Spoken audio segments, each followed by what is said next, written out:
Here, this is Oshoko at Kogi State between Kaba and Obajana. We are all stuck here. You can all see what's happening here. From here, no movement. So everywhere we have been here for more than 3 hours. Kidnappers are taking over the road. We don't know what to do. We don't know where to go. You can see.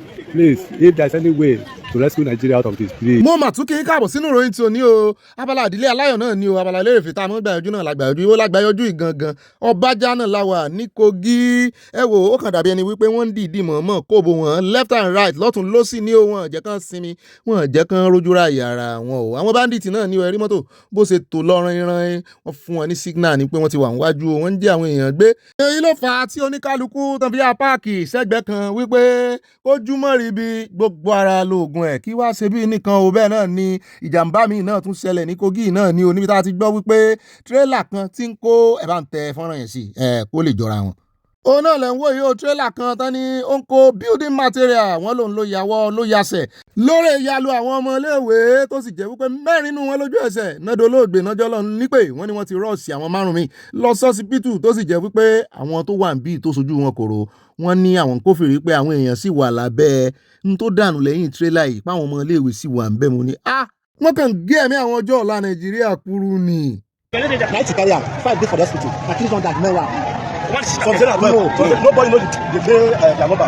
Some say at 12. Some say at 12. It's not that I had. So I'm ready. I'm ready.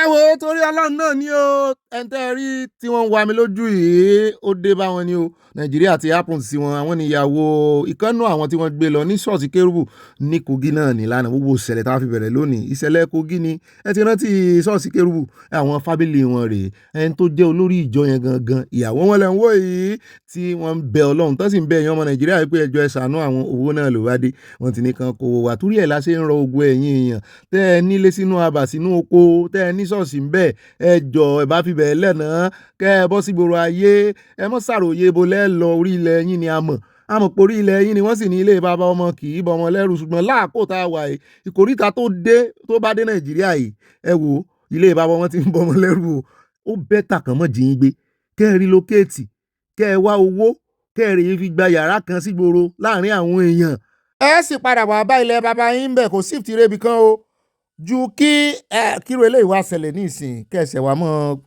ké lójú kámẹ́rà Nàìjíríà ìjọba Nàìjíríà ò ràn yín wọ́n kàn bá yín kẹ́dùn ni wọ́n ní fún yín lówó. bọ́ọ̀lù ẹ̀ tó pọ̀ ìṣe bí lẹ́bí mẹ́fà méje táwọn èèyàn ń gbé bọ́bí kọ́kọ́ ta sókè díẹ̀ ní bíu ìṣe bínú gbó bẹ́ẹ̀ yẹn o ó kàn jẹ́ ibi tó bọ́ sí orí òkè ni gbogbo ìsàlẹ̀ ibi tó ti ń bíu wọ̀nyẹn lẹ́sìdẹ́ǹsì àwọn èèyàn ilé pọ̀ ṣọ́ọ̀ṣì tó wà tó síwájú wa ń bẹ̀ kì í ṣe tiwa nìkan gan ló wà ń bẹ̀ àwọn ilé ti pọ̀ ń bẹ̀ yẹn bọ́bí pé ṣọ́ọ̀ṣì dúró lórí òkè pégélé náà bọ́sẹ̀ bíu ẹ̀ ló fi dàbí pé inú gbó ló wà kì í ṣe inú gbó gbogbo ìsàlẹ̀ ibi táwọn èèyàn ti ya fọ́tò wọn yẹn ilé ìgbé ló wà ń bẹ̀.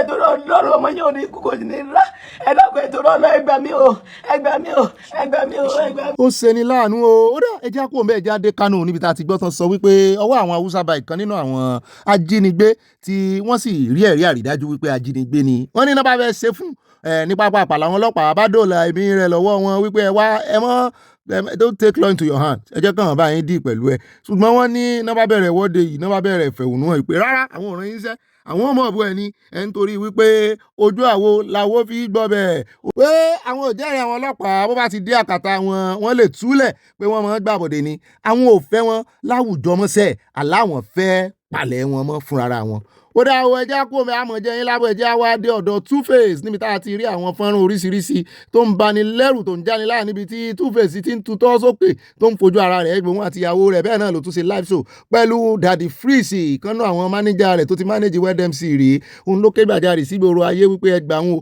ẹjẹ́ tètè ran Two-Face lọ́wọ́ torí ìyàwó tó lóun ṣe fẹ́ yìí ó ń dé mágolo lórí live show náà ní Two-Face ló ti ń sọ̀rọ̀ kò bá kún gbé ránṣẹ́ sí mánéjà yìí ó tún pẹ̀rẹ̀pẹ̀rẹ̀ ọ̀rọ̀ ṣùgbọ́n ẹ jẹ́ wo ibi tí ọ̀rọ̀ yìí ti kọ́kọ́ bẹ̀rẹ̀ nígbà tán jọ wà ní UK ìyẹn Two-Face àti Natasha ìyàwó rẹ̀ kì í ṣe Natasha sínẹ́ẹ̀tì o ṣùgbọ́n aṣòfin lòun náà ní ìpínlẹ̀ wọn ní Edo ṣùgbọ́n kì í ṣe Natasha àtàmọ̀ gangan o wọ́n ní ọlọ́pàá mú Two-Face ní UK mo ní rọ́ ni mo ní àtúbàbà náà bá fi fọ́nrán rẹ̀ hàn mí ṣùgbọ́n kò pẹ́ náà ni Two-Face àti ìyàwó rẹ̀ náà bá tún gbé picture kan jáde náà ń yin ara wọn náà ń ṣe I love you, you love me, mo ní Two-Face lónìí yẹn ó mọ bó ṣe mọ́ tìyàn wájú èmi ò tí ì bá gbogbo story gbọ́ ṣùgbọ́n nígbà tí mo rí ibi tí ọlọ́pàá tán ti fi ṣẹ̀kẹ̀ṣẹ̀kẹ̀ sí lọ́wọ́ tán dè lọ́wọ́ sẹ́yìn mo ní odidi tú bàbá celebrity ní Nàìjíríà mẹ́ńtẹ́ mú ni.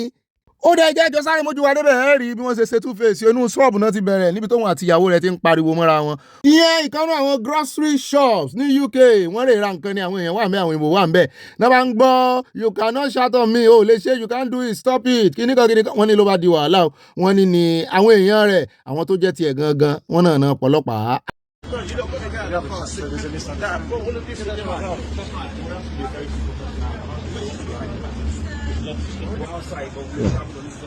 Yeah, we can't only do it together, but I just we got here and when to start that conversation.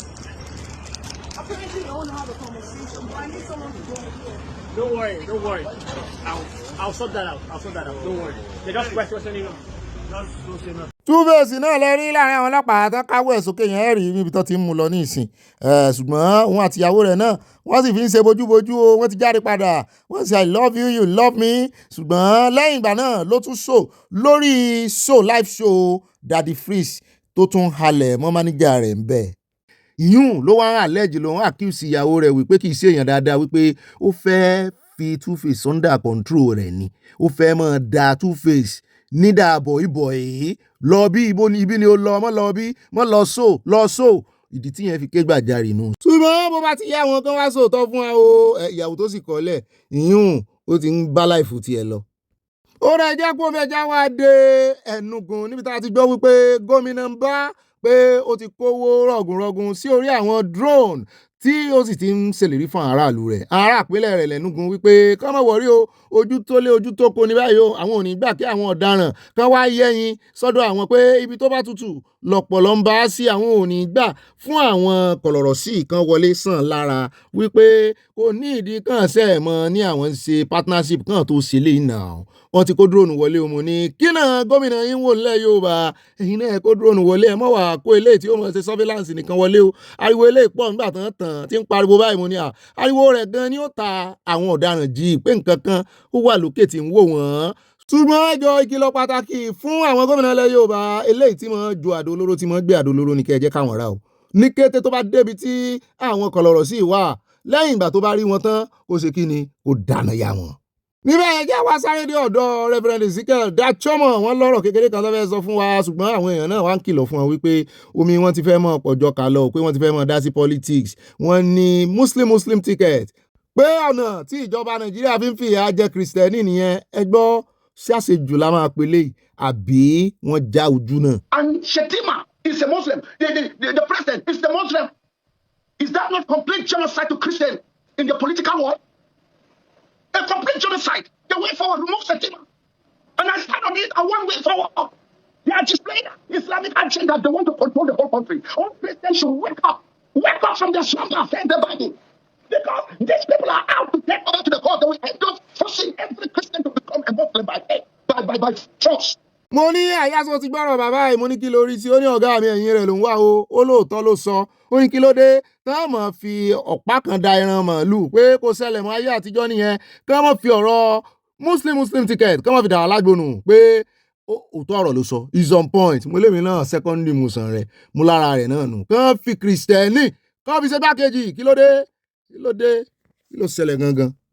ṣùgbọ́n mo wá ń jẹ́ ká àyà mọ̀ wípé kì í mọ̀ ṣègbà tí Kristẹni bá tó wà lórí oyè mé nọ́mbà 3 ní Nàìjíríà ní ìsìn tó jápa bí ó ṣe bí Kristẹni ni àbó òrìbó náà ṣe ń ṣe bí àìmọye gbọ́n tán ní Bishop Kuka sọ ni tó sọ wípé bó bá ń pa 10 million people gan-an kò tí ì yẹ kán tí ì kà sí genocide ọ̀rọ̀ rẹ̀ ń bọ̀ nínú àkójọpọ̀ ìròyìn lónìí ẹ jẹ́ wá dé ṣọ́ọ̀ṣì kanú àwọn ṣọ́ọ̀ṣì tẹ́ mọ̀ bí ẹni mowó ni ẹ̀rí pásítọ̀ wọn ni ó ra mọ́tò tuntun làwọn ọmọ ìjọba ń káàkiri anointing lára mọ́tò mú ní Ìgbòho la fẹ́ sọjí báyà ń sọ táwọn mùsùlùmí lánàá ẹ tún wọn Kristẹni náà sí ẹ̀gọ́ ní kápẹ́lẹ́ Ìgbòho la di amukun mẹ́kọ̀ọ́ tá a wá mú ẹ̀gọ́ mọ́ ìṣe ẹ̀sìn tá a mẹ́gọ̀ mọ́ Kristẹni Jésù kọ́ wa báyìí Jésù tó ní sábà gbá lóyè létí ọ̀tún kan kákọ́ tó sì sí kò ní àgọ́ tó yìí lẹ́wọ́n ń lóore ìfọwọ́ ra mọ́tò owó wọn náà sì fi rà pé kó mọ́ dàbí pé àwọn ò fọwọ́ kàn lára tán fowó àwọn rà bí anointing náà ń wá o èyí tára rí òyà nú wọn onítòun bá ti fọwọ́ kàn àyà ni a mọ̀ bù wọ́n pé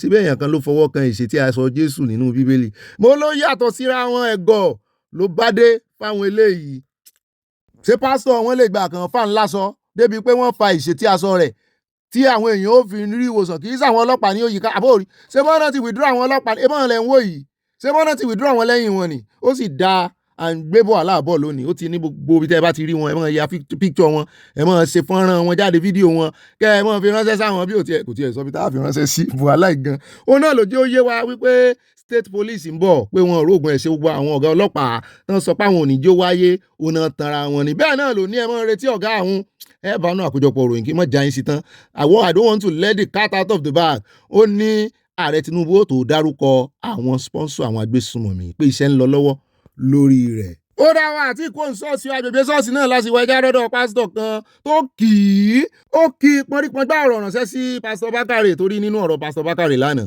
wọn náà sọ wípé Trump fẹ́ wá gba nǹkan àlùmọ́ọ́nì àwọn ni. Now, so when Jonathan was the president, a pastor like Pastor Tunde Bakare, he will lead millions of Nigeria, save Nigerian soul. I'm surprised when Nigerian soul need to be saved now. Tunde Bakare have not stood up to say save Nigerian soul. Why? Because of whatever they are benefiting from the government, they cannot be able to speak. Shame unto Pastor Tunde Bakare. Yes! Shame unto him. Yes! Shame unto him. Why? This is Christian fighting against Christian.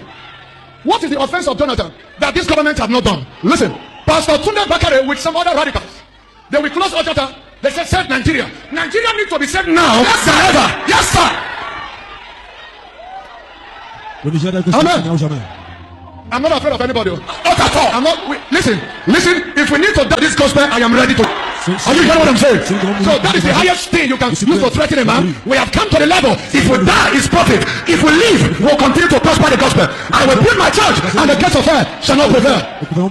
ó kojú abẹ́ǹkọ àyálò láìkẹ́ ẹja kó ẹja àdọ́dọ̀ gómìnà wọn ní Akwa Ibom níbi tó náà ti ń dúnkùkù lájà màárọ̀ ọ̀run mo ní ojẹ́ sọ́ra rẹ̀ ará ayé ti ń halẹ̀ màárọ̀ ọ̀run ó ní eégún tọ́wọ́ bàbá ó ní kàn mú ká arrest ẹ̀. By my office as the governor of Akwa Ibom State issuing an order anyone that will be caught will be arrested and will be tried. They have used it to cause havoc in some local government. I am now, as the Chief Security Officer of the state, directing the Commissioner of Police and all other security agencies to arrest and prosecute anyone caught as like for the world. My word, God, for the world. Let us stop the arresting. Let people have peace. All those ones I see when we are driving, please let it be said that it is hereby banned. ó náà lẹ́rìí yẹn bó ṣe máa ń dá wàhálà alẹ́ rẹ̀ ṣọ́ọ̀ṣì ló wá o tó ti lọ ń bànú egungun o tó bá yá wọn á dá wàhálà ẹ̀sìn ilẹ̀ ó dá ẹjẹ́ àpò ń bẹ́ẹ̀ àtúbọ̀tán rẹ̀ àwọn obìnrin gbọ́ tó bá ṣẹlẹ̀ tán àwọn kìlọ̀ fún àwọn ọ̀fẹ́ gbọ́ ẹjẹ́ àdọ́dọ̀ mùsùlùmí tó yeye ìkànnà àwọn àfà torí rẹ̀ pé ìkànnà àwọn àfà alálàáfíà tó ní kò sẹ́ni tó lè dá ń lọ́wọ́ kọ́ kó mọ̀ bá kristẹni ṣe mọ́ gbóúnjẹ kérésìmesì mọ́ gbé wá sọ́dọ̀ òun torí kérésìmesì ti ń bọ̀ òun ó tún dára sí i wọ́n bá kú yín kẹ́kọ̀ọ́ oníkèfèrí àgúnlá àgúntẹ̀tẹ̀. ẹni lẹ́nu ní ibà ń sọ̀rọ̀. ẹ bá tẹ̀lé ní sọ̀rọ̀ bá tẹ̀lé ní sọ̀rọ̀ ní kèfèrí tọ́lá níta lórí ẹ̀kọ́ afẹ́rẹ́ sábẹ́ rẹ̀.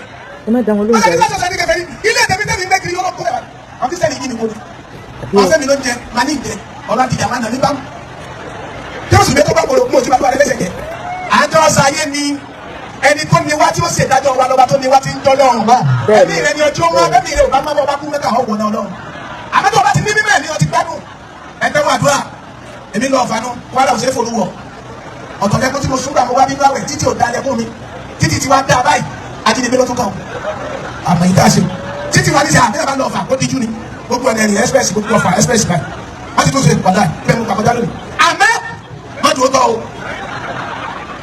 má dúró tọ́ o bọ́ọ̀ bá sì ra búrẹ́dì fún bẹ́ẹ̀ ni màsá tẹ̀lé ọba kí wọ́n náà wọ́n ju kìlọ̀ báyìí mo fọ́ lọ́bẹ̀ yóò ẹ̀yọ́ ọmọ gbọ́dá bẹ́ẹ̀ bá wọlé báwo mẹ́fà bá sì ti lù sún mi ọba dé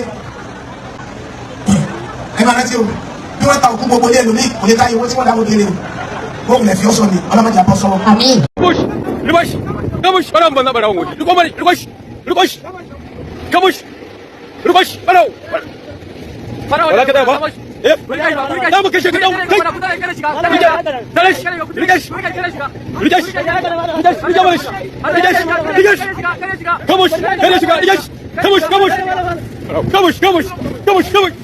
ẹ wo eré burúkú lẹ́sẹ̀ ọmọ àlè kò ṣe dúró wò ni àní wọ́n ní wọ́n fún àwò wọ́n ràn mọ́ àwọn haúsá ló ń lé àwọn fúlàní yẹn o kì í ṣe kékeré o wọ́n sì ní kì í ṣe pé àwọn haúsá èèyàn lásán o wọ́n láwọn kí ló kọ kíní tán pé wọ́n iná wọ́n ló ní àwọn kan tó ti dálẹ̀ bíi vigilante nìsín wọ́n náà ń lé wọn pa àti màálù wọn wọnú oko wọnú ju ẹ̀rí pé mọ́tò náà fi ń lé wọ́n fẹ́ẹ́ fi mọ́tò òun wọn ràn wọn mọ́ ẹ jẹ́ àpò lọ́dọ̀ wọn òye ti ń yé wọn báyìí ẹ já wá dé ọ̀dọ̀ ọba Èkó wọn náà ní special announcement fún wa.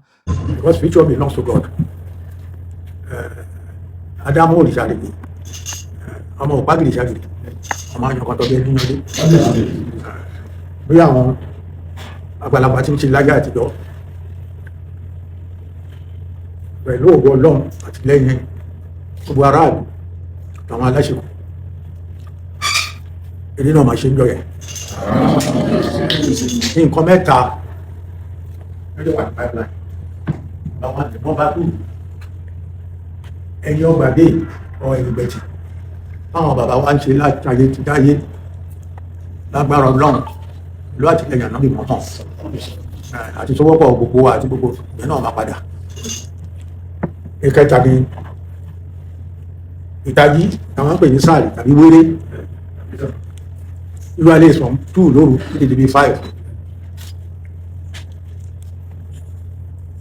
ìyẹn náà máa bọ́ tí ẹ̀yọ̀ kéku lé kó gbọ́ kó sọ fún toko kò sí àyè pé èèyàn kan máa sọ pé òun ti rí abẹ́nú tóun fẹ́ fi kówó sápò èmi oṣù ọlálẹ́ rẹ̀ fún ọmọ nítorí ṣàlóògùn mọ́ rẹ̀ mẹ́jọ ọmọlábẹ́ lọ́tọ̀ nígbà wẹ́ o ní nǹkan kí nǹkan tó bá yẹ kó ní kálukú gbé á tó lọ́wọ́ á dẹ̀ tó lẹ́nu àjẹpé ló bẹ̀ máa dé. ó dá ohun ìyẹn fún gbogbo ọmọ Èkó lórí ọdún Ẹ̀yọ̀ àti ajíwèrè gbogbo ẹ̀ àpapọ̀ wọ́n dá mùsùlùmí mọ́ ìṣẹ̀ṣe gbogbo ẹ̀ yíwọnú ara wọn ni ó dé jẹ́ kó ń bẹ́ ọjà dé ọ̀dọ̀ Ọbaṣẹ́kì gómìnà àná ní Edo State láìpẹ́ yìí ní Ọ̀pẹ́bọlò gómìnà wọn ní Edo tó wà ń bẹ̀ ní ìsìn pẹ̀lú ohun rẹ̀ bí ṣe mọ́ gbọ̀n náà ló fi dún kòkò lájà tó pàrokò ránṣẹ́ sí gómìnà àná wípé wọn bí dá wọn bí mẹ́tàlá rẹ̀ dá kó yọjú sí Edo State wípé òun mọ̀pọ̀ ọmọ Edo ni ṣùgbọ́n iṣẹ́ ọwọ́ rẹ̀ iṣẹ́ burúkú tó ṣe é lẹ̀ fẹ́ fi tọ̀ lẹ́yìn bẹ́ẹ̀ náà ni ó ní tó bá wá yọjú o ó ní kì í sóò ní ó yọjú sí ó ní yóò yọjú sí ilé ìgbìmọ̀ asòfin níbi tí wọ́n ti dá lẹ́jọ́ nìyíùn náà bá dáhùn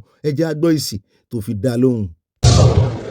And to tell the governor, or whatever I call himself, I don't know him, I've never met him, that when you start with violence, you will reap. Because for 1 year since I left office, I didn't say one word, I didn't do anything. I said, look, let me give them an opportunity to also try. So go and find out, you will see one thing I said about that government. For 1 year, from November 12th that I finished till this last November, I didn't say one thing. Then suddenly, you and the past organized, you go, you attack. Diplomats who came to watch exhibition in Moa, you send people singing and threatening me. Go and watch those clips and kind of things that they say about me. Threatening me between the government and the palace. That was not enough. The government paid people to come to Manchester to attack me. And they hurt you, that about. So who has started this violence?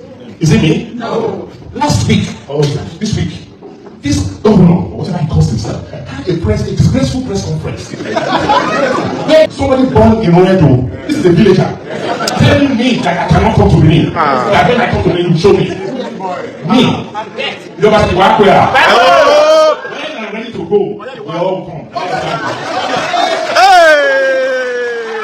ó náà láti gbọ́ lẹ́nu gómìnà náà ìpè kò sóhun tẹ́dì yẹ Ọ̀pẹ́bọlò tó lè fi ẹyẹ àṣà àwọn ṣe pé bí ọba ya kó ya lòun ò fi ṣe lọ́jọ́ tó ń bá wọ̀ gbòòrò tó ń bá wọ̀ lù ú ṣùgbọ́n àyálówá ni ọ̀gá mi ẹ̀rí bọ́ sí ń ṣẹlẹ́yà ara wọn gómìnà àná náà ń tẹ́tì yìí o tó yẹ pé gbogbo ẹ̀ náà ń fọn sàárín tẹ̀lé níjọ́ wò tó yẹ pé àwọn ọlọ́pàá ó pọ̀ lẹ́yìn rẹ̀ báyìí níjọ́ wo ẹ wá wo ọmọ oko ẹni tí ń pè lọ́mọ oko tí ń dún kùkùlájà mọ́ èyí tí ń dún kùkùlájà náà lónìí wọ́n á tó dún kùkùlájà mọ́ náà o ọ̀pọ̀lọpọ̀ ohun ìrántí tán bá wà lórí oyè o mo ní làákàyè rẹ ò ní dọ́bà àyá. ó dé ẹja kò ń bẹ́ o ẹja wá fẹsẹ̀ kan dé Port Harcourt o Edo jìnnà sí Rivers State community kan tó ń pè ní Ete ní local government wọ́n ń bẹ̀ láti gbọ́ tán sọ wípé náà wọ́n gba ojú ọ̀rọ̀ mọ́ fún àwọn Fúlàní everywhere àná tí ń yẹ̀yẹ́ wọn náà ń ṣẹlẹ́yà kiri ni mo ló dáa bẹ́ẹ̀ mo ló dáa táìmù yìí gan everybody dojú lé hàn ẹ jẹ́ á wo díẹ̀ nínú fíìmù yìí. It's very serious fight. Very serious fight. Don't know what's happening. Follow this bush. Follow this bush. But it's serious fight, oh. Serious fight ongoing. Serious fight ongoing. In the chain. They are fighting. Serious fight. They don't pursue the cow. Carry the cow. Go. Not beat anybody. Carry the cow. Go. Not beat anybody. mo ní tẹ́lẹ̀ nǹkan wọ́n máa ṣẹlẹ́yà káàkiri gbogbo nàìjíríà ni àwọn tó sílẹ̀kùn fólè àwọn náà gbẹ̀yìn kò lè sílẹ̀kùn fún wọn tán máa fi kú nínú nàìjíríà ṣe ti ẹ̀ rí pẹ̀lú bọ́n ṣe fẹ́ dojúlé Rivers State àwọn yẹn wọ́n dóde wọ́n ní lákọ.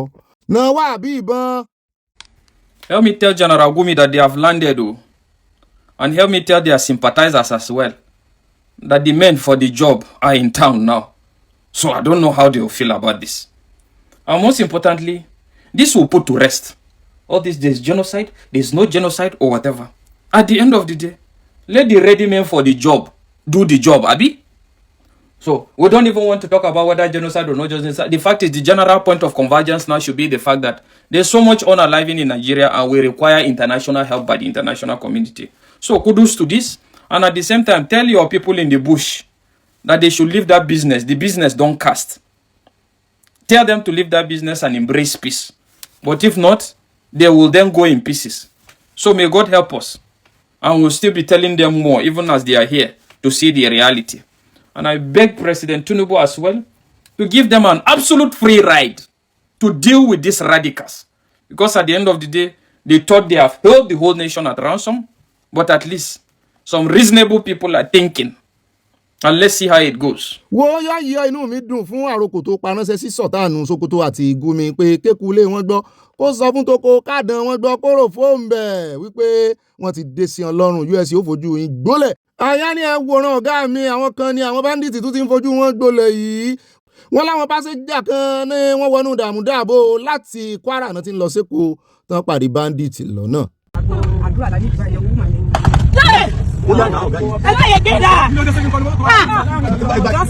calm down. Let's calm down. Wọ́n wà nùgbó. Ẹgbọ́n bá iṣẹ́ ìbáyẹn.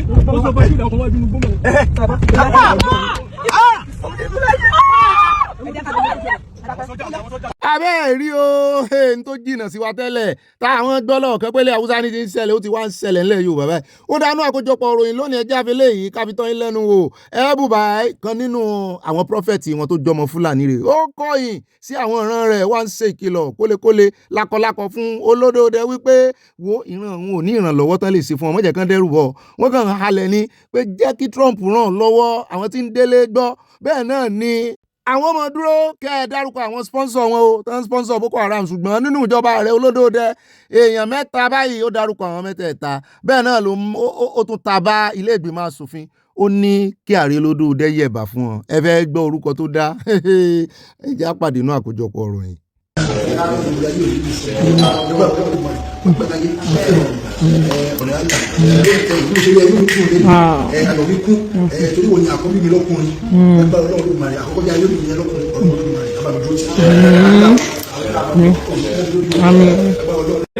Merry Christmas. We wish you a Christmas. We wish you a Christmas. We wish you We wish you a Merry Christmas. We wish you a Christmas. We wish you a Christmas. We wish you a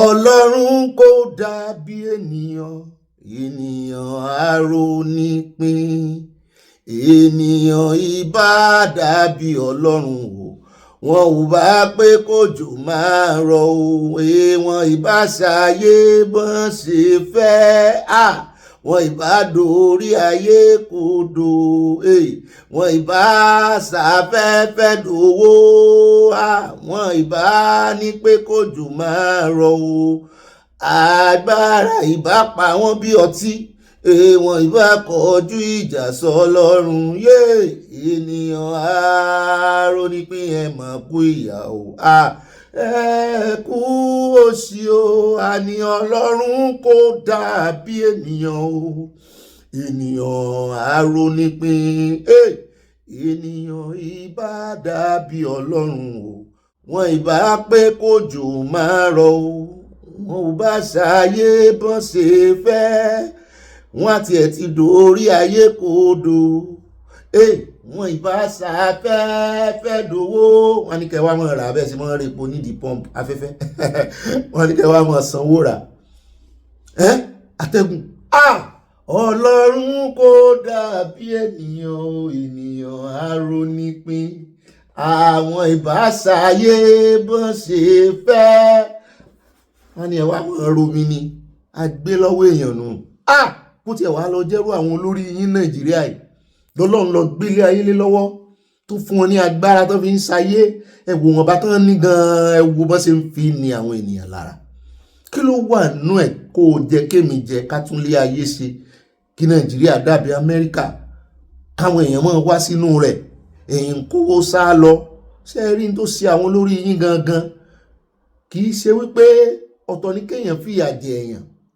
láìmọ̀ ọ̀tọ̀ ní kéèyàn ní mótíìfù àti fìyà jẹ èèyàn wípé àní jẹ́ kí Nàìjíríà dáa gbogbo eré tó ń sá kiri gbogbo àròyé wọn àtìgbàdégbà irọ́ lórí irọ́ ni wọ́n nífẹ̀ẹ́ yín tán bá nífẹ̀ẹ́ yín ni wọ́n ní mọ̀ wò yín ràn báyìí wọ́n ní torí political ambition wọn tàbí tọ́ ọmọ wọn ó dànù ayé tàbí kó jẹ́ wípé ọmọ wọn nìkan náà ń wáàyè fún ẹ̀sìn wá wò nǹkan kan o àwọn extended family wọn náà ìyà ń jẹ wọn o wọn tọ́ nǹkan lásìyàn lẹ́nu o wọn jẹ́ kó kàn wọ́n o àwọn ọmọ wọn nìkan àfẹ́mí ni wọ́n dogun wọ́n dọ̀gbọ̀n nìkan náà fẹ́ ju orúkọ ńlá nìkan náà fẹ́ yọ láwùjọ kán máa ṣe sàdánkátà fún kán máa ṣe bàbá kán máa ní bàbá rere bàbá kẹ̀ kí ló dé ẹnìkan ìjẹ kí lè fẹ́ lábánlé ayé ṣùgbọ́n ó ti wá di wípé àwọn dì ọ́ lọ́wọ́ mú ìwọ̀nba tí ń tọ́ sí ọ lẹ́nu wọn tún fẹsẹ̀ pánlẹ̀ wípé kó mọ̀ wúlò fún ọ báyé ṣe rí nù ìwọ ló gbára rẹ la ìwọ ló gbára rẹ lẹ̀ nítorí wípé ẹni tí ó bá jo inú àpáta kò ní wẹnu àkéwù bẹ́ẹ̀ náà ni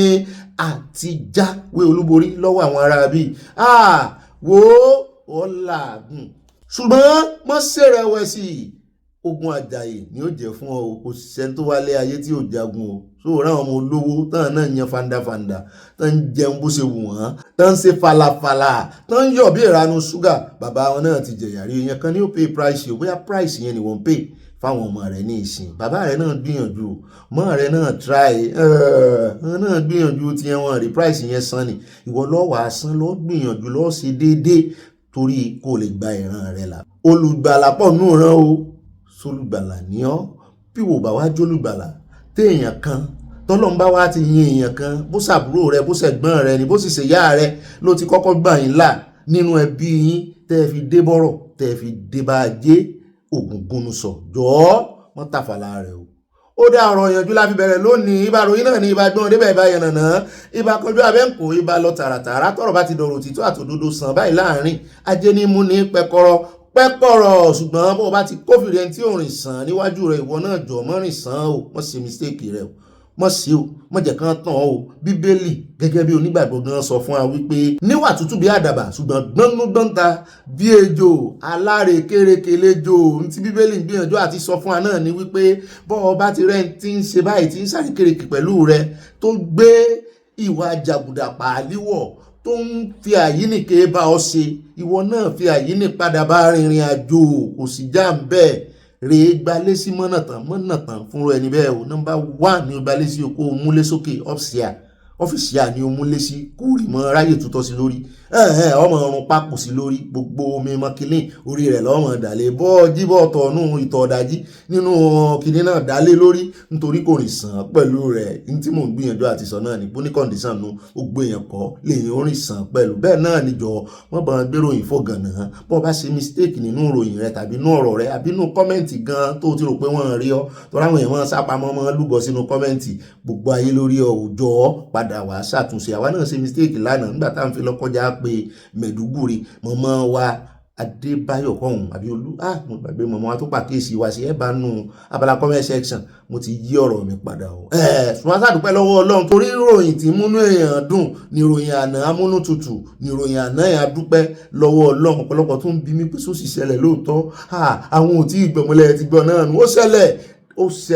ó ṣẹlẹ̀ kọ̀ǹfàmù ní adúpẹ́ lọ́wọ́ Ọlọ́run báwọ̀ Ọlọ́run ó ṣe máa le lára wọn rèé Amẹ́ríkà wọ́n ti rọra wọlé sí wọn lára kò sí láùláù kò sí gírígírí kásá ti mọ rìkọ́ọ̀dù casualty lórí wọn báwọn àdúpẹ́ lọ́wọ́ ọ̀nà Amẹ́ríkà ò lè pa àkàmọ́ rí receipt ẹ̀ bóyá torí ẹ̀ la ṣe rí lánàá bẹ́ẹ̀ náà ni lórí ọ̀rọ̀ ti bàbá Sunday Igboho àwa náà ìjọ ẹja fi bàbá Sunday Igboho lẹ́jẹ́ kí bàbá mi tí gbogbo àwọn èèyàn ń sọnù ẹ jẹ́ kí bàbá mi ṣùgbọ́n gbogbo àwọn tí wọ́n bá fẹ́ jà fún bàbá Sunday Igboho ẹ kọ́kọ́ jà fún wọn náà ẹ gbogbo ẹ̀yin tẹ́ ẹ lẹ́nu tí ẹ nífọ̀ntẹ́ lé kan náà tẹ́ ẹ súnmọ́ olórí oko ẹ ní kí bàbá gbẹ́sẹ̀ kó lórí dúkìá ẹni ẹlẹ́ni kán rìn fandafanda bí ọmọ onílẹ̀ kẹ wá wò ó bóyá ẹ ní bàbá Sunday Igboho lakọ àdúrà ni ẹ mọ jẹ àgbà fún ọ orí gbogbo nǹkan ló ní ìdí àdúrà ó dáa gbogbo eléyìí tẹ bá pàdé inú Abala Lerefe ó ti dàbí ẹ̀yìn tẹkùn fi sọ ayọjú lójú fèrèsé ni wọ́n ti lẹ́jọ́ wá pọ̀ káà náà mọtùmọ rojọ́ gbogbo ẹ ti mú rí kì í wa ẹ kàn bá ń fọbalẹ ibà kéde fún Yorùbá Nation káàfà tá a dúpẹ́ lọ́wọ́ Ọlọ́run wa àtúnwọnú oṣù tuntun welcome into the new month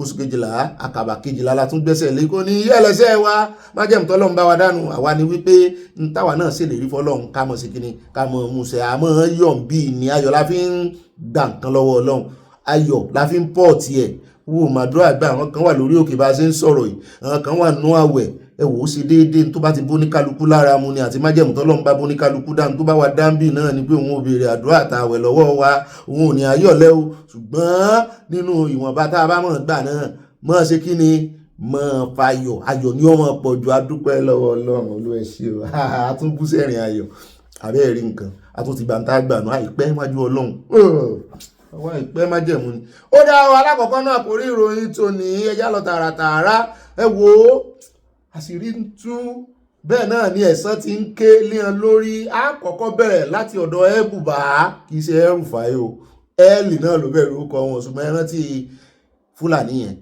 tó jẹ́ prophet of God Kristẹni ni ṣùgbọ́n ohun rẹ̀ tún jákè bíi ti Reverend Ezekiel Dachomo ó wá kẹ̀yìn sí àwọn ọ̀ràn rẹ̀ báyìí ó wá ń pariwo fatafata ó wá ń advice olódóodẹ tóró náà ṣe rally ó wá advice olódóodẹ ó ní gbogbo Nàìjíríà ló ń rìn state by state pẹ̀lú mọ́tò sí ni ó ní àjọmọ́ Nàìjíríà ó ní kí olódóodẹ yẹra yẹ̀bà fún àwọn kan ó dárúkọ Rufai mo ní ló má bẹ̀rẹ̀ orúkọ ẹ méjèèjì ó ní bẹ́ẹ̀ ni ó sì lè sọ odidi NSA lòun sọ pé kí àrí olódóodẹ yẹ̀bà fún náà bá trust ó wà lára àwọn tíìmù tó lọ USA òun gan ló líìdì wọn báyìí mi ti ẹ̀rọ pórúkọ rẹ̀ ò sí ń bẹ̀ tẹ́lẹ̀ ni ó ní kó yẹra fún Minister of Defence tó bá fẹ́ kó gòjáre lórí àjọṣepọ̀ Nàìjíríà àti USA mo ní ó ní bẹ́ẹ̀ ni mo ní sọ̀wọ́ àgbọ̀ bàbá Ọbásanjọ́ tó sọ wípé kí Nàìjíríà béèrè ìrànlọ́wọ́ ṣùgbọ́n tí àwọn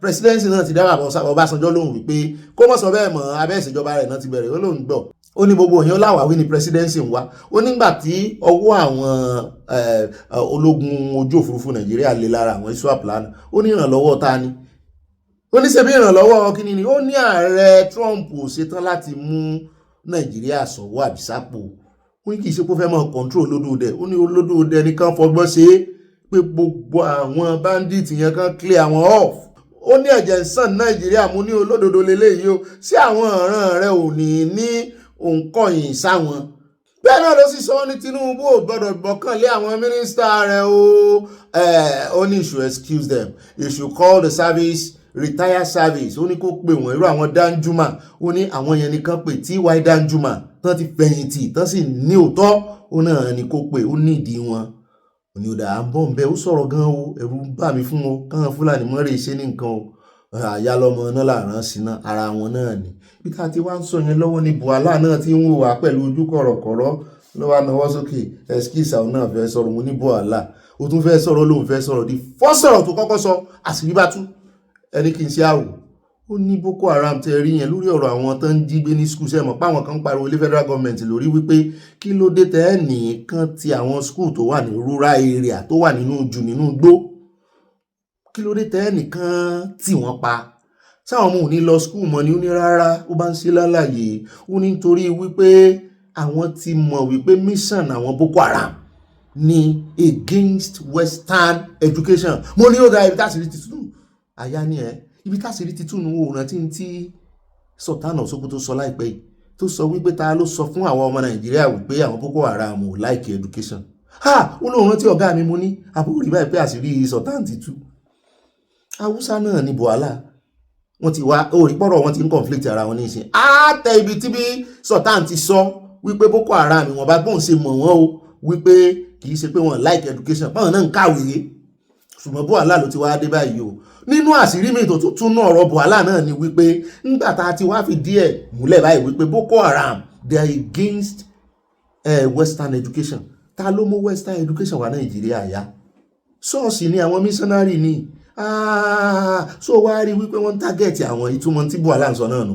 Wípé mission àwọn Boko Haram ni láti target anything Western. Ṣọ́ọ̀ṣì sì wà lára Western. Ẹ wo ó sọ̀rọ̀ ẹnu rẹ̀ bẹ́ẹ̀ bó mú mọ̀ pé tó bá tún interview rẹ̀ wò yóò mọ̀ gẹ́ra rẹ̀ jẹ yóò mọ̀ gé kábàámọ̀ jẹ wípé òun sì ṣe báyìí sọ̀rọ̀ a ní ẹ̀ lé ká òótọ́ lè fọwọ́ bo òótọ́ irọ́ lẹ lè fọwọ́ bò lè fọwọ́ bò tó à ń bọ̀ ń bẹ̀ nínú interview rẹ̀ òkè wá sọ nìkan ló sọ̀rọ̀ bẹ́ẹ̀ náà ni arákùnrin bẹ̀ tán ìdáhùn tí presidency fi dá Ọbásanjọ́ lóhùn Ọbásanjọ́ tó ganu sí máìkì lẹ́nujọ́ mẹ́ta yìí tó ní bí Nàìjíríà bá need help lọ́wọ́ àwọn foreign country oníkan béèrè rẹ̀ ó ní kí ló dé tẹ̀ ń wòran presidency ti wá dá Ọbásanjọ́ lóhùn Sunday Dare kan náà àwọn abániṣiṣẹ́pọ̀ ààrẹ ló dáhùn wípé abẹ́ ìṣèjọba Ọbásanjọ́ náà wèrè ti bẹ̀rẹ̀ pé kí ni Ọbásanjọ́ ń wò bàbá tí wàá kó ń bẹ̀ tán lórí ọ̀rọ̀ ambassador list èmi ò rò wípé ẹnu ọmọ kiri ó lè skate through o ariwo pọ̀ wọ́n ń kó ẹ̀rí jáde Ahmed bàbá náà sọ̀rọ̀ àmọ́rọ̀ rẹ̀ bọ́ àtàwọn tó sọ̀rọ̀ lórí ọ̀rọ̀ ambassador kínní wọ́n ní gbogbo àwọn kárátà kan kó síbẹ̀ táwọn ń wò yìí wọ́n ní wọ́n ṣe kárátà dáadáa lèmi náà wá ń wò pé kí ló lè fà á tí Olódòdé lè wọ́n fi mú àwọn tó ti ṣẹ̀ tẹ́lẹ̀ nítorí kínní náà ti ń dúpẹ́ lọ́wọ́ Olódòdé ní ìsìn pàápàá jùlọ rẹ̀ ẹnu ọmọ kiri wípé òun dúpẹ́ lọ́wọ́ Ọlọ́run o pé Olódòdé lè dáríjì òun bẹ́ẹ̀ náà ni sẹ́nítọ̀ kan tí mú kiri lọ́jọ́ sí Ted Cruz lòun náà bá gbé gbogbo tweet ẹ̀ jáde wípé ìwọ ní Olódòdé is Christ-like tó sọ mọ́ wípé Kristẹni lòun wípé tó bá tiẹ̀ wà níwà bíi Kristi torí Kristẹni ló pera rẹ̀ ìwọ rẹ̀ nu ọmọ kiri gbogbo tó sọ yìí tó ní drug baron ní Olódòdé ẹ wò gbogbo ọ̀rọ̀ rẹ̀ báyìí ó jájú lójú ni ó dúró wájú rẹ̀ báyìí bí òmìràn kò jẹ́ òrọ́ náà lọ àwa mọ̀ bóyá senate ó approve ẹ̀ bóyá wọ́n máa scrutinize ẹ̀ through ṣùgbọ́n presidency náà tó ti wá dáhùn APC náà tó ti wá dáhùn wọ́n ní gbogbo orúkọ ẹni tẹ́ bá rí ń bẹ̀ wọ́n ní ààrẹ Tinubu ló kọ ọ́ bẹ́ẹ̀ o wọ́n ní ààrẹ Tinubu ló sì pè ní drug baron bá ààrẹ Tinubu bá forúkọ ẹ̀ sí wọ́n ti dáríjì náà nù kò sí tó kàn yín bẹ́ẹ̀ àwọn ọmọ Nàìjíríà ní rárá torí àwọn ló fẹ́ lọ represent kì í ṣe ààrẹ Tinubu ló fẹ́ rè represent torí ẹ̀ ni wọ́n ṣe gbọ́dọ̀ scrutinize ẹ̀ borúkọ rẹ̀ ò bá jámọ́ nǹkan kan ó jọ bí ẹni pé ní tó ṣẹlẹ̀ sí El-Rufai ní senate ni ó ṣẹlẹ̀ sónà ààrẹ Tinubu ní prerogative láti forúkọ ránṣẹ́ lóòótọ́ ṣùgbọ́n àwọn tó ń represent ọmọ Nàìjíríà àwọn ọmọ Nàìjíríà ni ó buwọ́lù so àwọn tó ń represent ọmọ Nàìjíríà ní ilé ìgbìmọ̀ asòfin àwọn òbí àwọn represent yín dáadáa bẹ́ẹ̀ ni decision yín ni gbogbo àwọn senator yẹn decision yín ló yẹ kán ẹ̀yin ló yẹ kán wà kì í ṣe ẹ̀yin ààrẹ ló yẹ kán wà ẹ̀yin ọmọ Nàìjíríà representative aráàlú ni wọ́n kì í ṣe representative ààrẹ bẹ́ẹ̀ ni wọ́n kàn sọ̀rọ̀ àwọn di rubber stamp ni à ń bọ̀ á wò bóyá gbogbo orúkọ yẹn náà máa buwọ́lù torí ọ̀rọ̀ ti rẹ́nu ọmọ kiri ó ń jọ bí ẹni wípé òun náà fèlè ìkọ́mọ báyìí gbogbo ọ̀rọ̀ àlùfàǹsà gbogbo kéèyàn máa sọ̀rọ̀ kó máa kó jẹ nítorí òun wà àǹfààní àmọ́ wò bá a bá ti wá kó ń bẹ̀ tán á lọ tààràtààrà sí inú ìròyìn tí ó mọ̀ tẹ̀lé o bẹ́ẹ̀ náà ni a wà dé ọ̀dọ̀ ìkànnú àwọn former PFN president níbi tó ti gàùn sókè Reverend Felix Omobude tó sọ wípé there is nothing wrong with churches and Christians seeking protection through appropriate and lawful channels during services and other activities pé gbogbo bẹ́ẹ̀ bá ṣe ń lọ ṣọ́ọ̀ṣì dẹ́yìn sí ṣọ́ọ̀ṣì ẹ̀wọ̀n kan ṣe jẹ́ àwọn kérúbù and sẹ́ráfù kò mú ní kò lè ṣẹlẹ̀ láyé ìgbà tí Mósè Orímọládé wà láyé bẹ́ẹ̀ bá ń jí gbogbo ṣọ́ọ̀ṣì kó kérúbù and sẹ́ráfù ṣọ́ọ̀ṣì ẹ̀mí sáwà ní prọfẹ̀tì wọn ò ríran nú ẹ̀mí ni torí oríṣiríṣi làwọn èèyàn ń sọ wípé tó jẹ́ wípé ẹ ṣèṣéde ẹ ṣe ìsìnlé ẹ nìkan mọ́ lọ ibì kankan o ẹ ríran ẹ gbàdúrà ṣé kò ṣẹlẹ́mì inú ṣọ́ọ̀ṣì ni abẹ́ fi tafàlà àti pé nínú ara náà kí ni ìgbésẹ̀ tí ẹ̀yin ṣọ́ọ̀ṣì ń gbé láti dáàbò bọ́mọ ọjọ́ àbí kẹ́ẹ̀kan gbowó lọ́wọ́ wọn nìkan ni kankan wá sáfíìsì ẹgbẹ́ owó ilé ẹgbẹ́ owó gbá ẹgbẹ́ owó ọpẹ́ ẹgbẹ́ owó ọrẹ owó testimony owó ìdámẹ́wàá kí ni ìgbésẹ̀ táyìn náà ń gbé níbi tẹ́rò pọ̀ sí láti dáàbò bo aráàlú ó yẹ kí every Sunday tàbí wo ìgbà tí sáfíìsì bá ń lọ pàápàá jùlọ ẹ̀yin tẹ́ wà nù ojú sí ọ̀rọ̀ mi ti ń yé yín báyìí ó yẹ kán provide fún security. Kò sí ẹni tó ní sọ wípé kéèyàn mọ́ dúró nílé bàbá rẹ̀ ilé bàbá ọmọ ìbọmọ lẹ́rù ṣùgbọ́n ibi tá a bá dé ní ìsìn ilé bàbá ọmọ ti ń bọmọ lẹ́rù o nítorí a ti fa ìgbà àwọn àjèjì jù. Nídìí èyí agbẹnusọ ààrẹ ti ń pòwe fún yín o n tó mú àwọn kó àwọn ọmọ skul kúrò lóko kán wá darapọ̀ mọ́ àwọn tìta àwọn tààrin ìlú kẹ́ lè mọ̀ wípé ewu ń bẹ lóko ló ń gẹ o.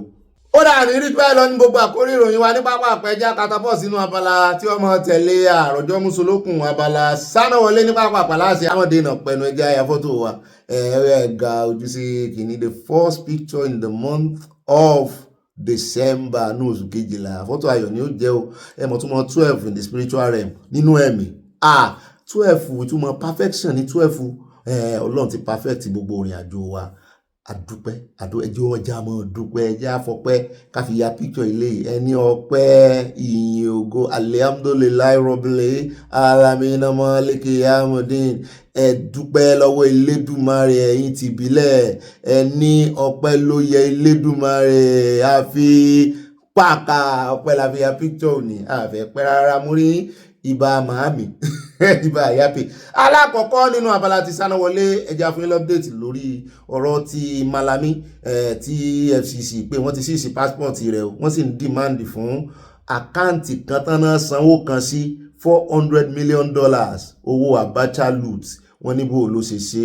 Malami wá dáhùn ó lóun ò lẹ́bọ lẹ́rù ó ní kò sí nǹkan kan tó ń dẹ́rù bọ́hùn òun ó dán lóun náà ni kásámọ̀jọ́ fóun kóun wá dífẹ́ǹdì ara wọn àwọn kan ń sọ̀rọ̀ wọn gbèsè lẹ́yìn àwọn kan ní ti EFCC ti pọ̀jù EFCC náà láwọn ọ̀ràn wọn kò sí tó káwọn pẹ̀lẹ́jọ́ wẹ́wẹ́ káwọn ni wípé ìbéèrè tán bí owó ìbò ló ṣe jẹ́ lábẹ́ ẹ̀sẹ̀ tó bá ṣèjọba wọn àtolórí wọn bó ló ṣe jẹ́ jákùnbẹ́ àmọ́ wò bóyá eré náà ń fi ọmọ ayò ṣe bóyá sì síríọ̀sì torí gbogbo Abacha lù tún kankan náà.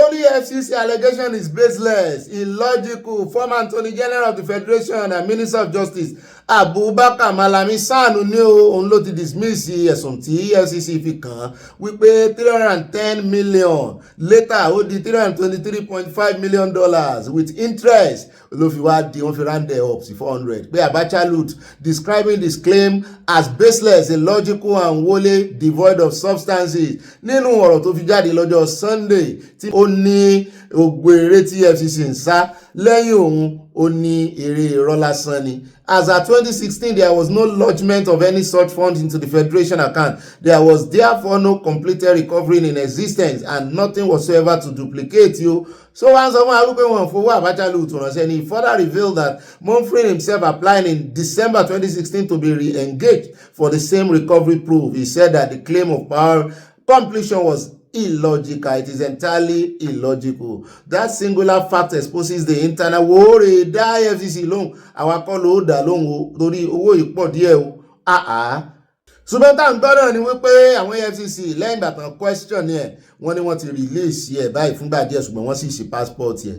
Àmọ́ fún yín lọ́pdéètì bá ṣe ń lọ ẹmọ́jà pẹ́. Lórí ọ̀rọ̀ ti Malami ìròyìn pọ̀ ńlẹ̀ ẹja wá dé báǹkì First Bank wọ́n ní gbogbo ẹ̀yin tẹ́ ẹ jẹ́ oníbàárà wọn wọ́n ní ó ṣeé ṣe kẹ́ padà dé báǹkì kẹ́rí pé orúkọ ti yí padà wọ́n ní ẹ má bẹ̀rù wọ́n ní báǹkì yín náà sì ni wọ́n ní the Nigerian company FBN Holdings Limited the parent company of First Bank wọ́n náà ti yí orúkọ padà o wọ́n ní brand name to Fist Old Co PLC mo ní first náà sì wà ń bẹ̀ kò ní dàrú mọ́ yín lójú wọ́n ní this name change was approved by shareholders to reflect the company's restructuring to holding company with various financial services subsidiaries new name First Old Co wọ́n lẹ́ẹ̀ni rí FBN Holdings PLC mọ́ wọ́n ní Old Co lẹ́mọ̀ rí ẹ̀wò wà láàyè pọ̀ ẹjá kò ń bẹ̀ ẹjá wá dé Kaba níbi tá a ti ń gbọ́ ní Bono local government pé ìjọba ti síìlì ilé epo kan tán pè ní ilé epo Nipco fuel station ní Kaba wọ́n ní wọ́n sì gba àwọn ọkọ̀ àjàgbé tí wọ́n fi ń supply allegedly epo fún àwọn kidnappers wípé àwọn fẹ́ máa lọ sí ìpínlẹ̀ ìwà burúkú yìí pé nǹkan kan ló ń ran àwọn ajínigbé yìí lọ́wọ́ pàápàá jùlọ epo wọ́n náà fẹ́ bá ja ogun yẹn wọ́n fẹ́ dojú ìjà kọ wọ́n àwọn fẹ́ lo process àti method tí bàbá wa Awólọ́wọ̀ lò tán ní kọ́mọ̀ fún àwọn ọ̀tá wọn ló ń jẹ mọ́ngbà Biafra tọ́wọ́ fi tètè bà wọ́n ní gbogbo supply ibi tán ti ń fún wọn lépo ẹ wo truck yẹn náà ẹ wo tán gbé ṣé truck tán fi ń deliver epo lélẹ̀ ẹ wo wọ́n ṣe fabricate ẹ̀ wọ́n náà fi ń deliver epo fáwọn bandit àwọn agbésùnmọ̀mí wọ́n lẹ́nu tó wá jẹ́ wọ́n ní the move follow intelligence and a joint operation with NSCDC ìyẹn àwọn civil defence chairman honourable Zaccheaus Dare Michael says investigations are ongoing yóò sì dá fún chairman yìí ń tàn fẹ́rẹ̀ẹ́ kan ló ń supply wọn gbogbo ọ̀kadà tó ń gùn tó máa ń fi wá jíyàn gbé àwọn kan ló ń supply wọn lépo tí ò bá sí ọ̀kadà nù epo nù ọ̀kadà wọn ẹgbẹ́ sàn ní tètè rìn mú kán wá fẹsẹ̀ rìn wá láti inú igbó kódà adúpẹ́ o inú mi dùn sí yẹn bẹ́ẹ̀ náà ni ibi tá a ti ń sọ yẹn lọ́wọ́ láyà ti pàkíyèsí mi sí wípé ṣé mo rántí ìròyìn kan tá a gbé láìpẹ́ yìí tán sọ pé búlẹ̀tì ń dà lẹ̀ lẹ́yìn mọ́tò pé wọ́n rí tírọ́ọ̀kì tí búlẹ̀tì ti ń dà lẹ̀ wọ́n ní wọ́n ti kófìrí àwọn kan báyìí tọwọ́ ti bá ọ wọ́n ní kọ́tì àjọ NDLEA wọ́n náà mú ọmú ní ṣé àjọ NDLEA tún mú àwọn ọ̀daràn oní bandit tí wọ́n ológun olóró náà máa mú wọn ní anywhere belefice ní gbogbo ẹni tó bá ti mú gbogbo ọ̀daràn pé in fact bó ṣe yẹ ló fi fà ló mọ́daràn wọn ló mú un lọ́nu wọ́n ní 2 days ago between Zaria Funtua Expressway a package fell on a moving vehicle and was later found out to contain àwọn ọta àbọ̀n ẹ̀rí tán sa ọta àbọ̀n lẹ́tàn fẹsẹ̀ gba àjọ wọ́n ní just a few days later NDLEA operatives intercepted 3 suspects along the Abuja-Kaduna Expressway with 1,125 rounds of 7.25 mm live ammunition náà lẹ́rọ̀jú wọn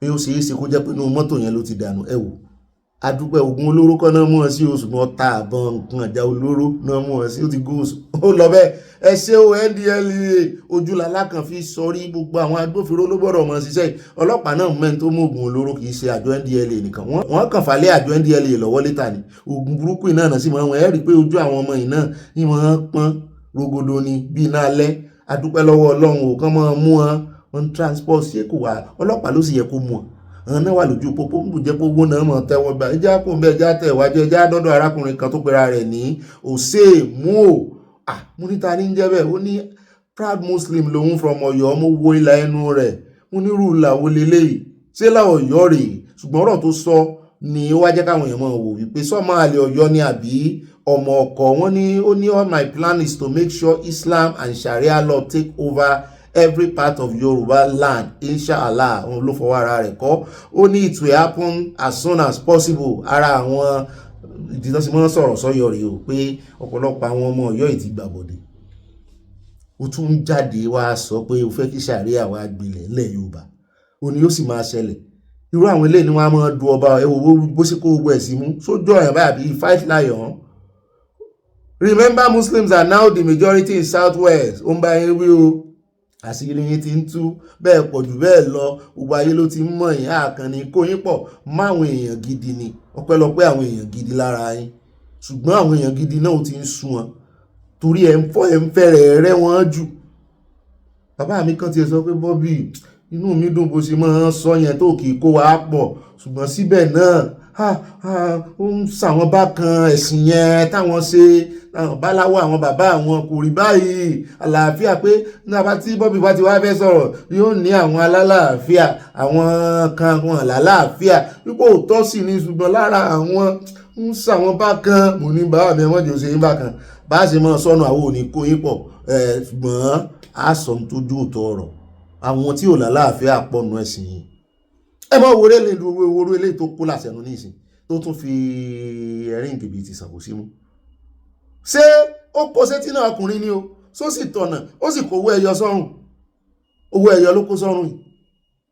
Only 58% of Yoruba are Muslim, and I pray to Allah that before 20 years coming, Islam will be the only religion in Southwest Yoruba land, inshallah. Ṣé ń gbọ́ wèrè ṣé ẹ rí pé ó jọ wèrè wọ́n sì rè wá kínní rẹ̀ Òsèmú àlòpọ̀ orúkọ rẹ̀ gan òjọ́ tó yọ ọ́ nǹkan náà máa lé Ọ̀yọ́ lélẹ́yìí ọ̀jẹ̀. Ẹ jẹ́ àpò ń bẹ́ o ẹ jẹ́ wá sáré fún yín ní info kan o nípa ti gómìnà Oti ẹ bọ́ bí owó ẹ̀yin gómìnà tẹ́ẹ̀ láǹkùrí ńlẹ̀ Yorùbá tẹ́ẹ̀ lè gbèjà Sunday Igboho openly tẹ́ẹ̀ sọ̀rọ̀ síbi tọ́rọ̀ wà táwọn èèyàn ń pariwo léyìn lórí pé Sunday Igboho ẹ bá olódòdẹ sọ̀rọ̀ Abia gọ́vnà Oti òun lóore ṣẹlẹ̀ ń bẹ̀rùn sí ọmọ Ìgbò tán mú tánṣẹ́ fi sẹ́wọ̀n yẹn Nnamdi Kanu òun ló rè sí ẹ̀lẹ́ńbẹ̀ún sí ní Sokoto ó kọ̀wọ́rìn pẹ̀lú àwọn èèyàn rẹ̀ ẹ sì mọ̀ pé tí gómìnà kan ó bá wọ stéètì míì yóò kọ́kọ́ rè bá akẹgbẹ́ rẹ̀ náà kan tó jọ wá kọ̀wọ́rìn pẹ̀lú àwọn ọ̀fíṣíà rẹ̀ wọ́n rè yẹ Nnamdi Kanu wọ́n rè sí ẹ̀lẹ́ńbẹ̀ún sí wọ́n rè yẹ Nnamdi Kanu wò wọ́n gbàgbé ọmọ tí wọ́n ẹ̀kọ́ kan ṣoṣo tí mo rí kọ́ lára àwọn ọmọ Ìgbò yẹn nìyẹn wọ́n gbàgbé ọmọ wọn inú ìṣòro tó wà yìí náà ìjà wa ló ń jà bó tiẹ̀ jẹ́ wípé ẹnu ń kùn ọ́ ṣùgbọ́n àní gbàgbé rẹ̀ ó di. ó dájọ́ tí Yorùbá náà bá come to that reality wọ́n sọ pé Kanu jẹ̀bi wọ́n ní ò jẹ̀bi ìyún kan ló bá lọ ṣùgbọ́n wípé àwọn wà pẹ̀lú àwọn dúró tì í. kódà o ẹjẹ́ á kò ń bẹ̀ ẹjẹ́ á tẹ̀síwájú ẹjẹ́ á wá lọ ní ìròyìn náà wọ́n ní police confirm abduction of 6 Lagos-based real estate marketers l'Ogun State wọ́n náà jí wọn bí Ogun State Commissioner of Police Lanre Ogunlọ́wọ̀ wọ́n last confirmed that 6 real estate marketers from a Lagos-based firm were abducted on Sunday at Oyebola village in Ọbáfẹ́mi Owódé local government area. Wọ́n ní ẹ̀yin ará Èkó ẹ mọ́ sàsùnpìyè ẹ mọ́ sàsùnparẹ́ ẹjẹ́ á kò ń bẹ̀ ẹjẹ́ á wá dé orí ọ̀rọ̀ Bishop Kuka ẹnu ń kun bàbá ìlẹ́nu ọjọ́ mẹ́ta ìwú jáde ó ní kò sí tó ń jẹ́ Christian genocide. Ẹ mọ́ sí bàbá pé lónìí òun náà ni Arnold lónà mọ́ ṣe ìwọ́de ní Washington DC wọ́n bá ṣe lọ wọ́n bá ṣe àmú wá fún yín ẹnu wa ń kun bàbá yìí àṣé wọ́n ti fi Bishop Kuka ṣe pro-chancellor ní Kaduna Federal University ni àṣé oúnjẹ tọ̀ìtọ̀ ìlàbẹ́ ìṣèjọba ààrẹ Tinubu wọ́n ní ṣùgbọ́n wọ́n láti wá bá wá ọ̀rọ̀ rẹ̀ jáde tó ti sọ ní 2020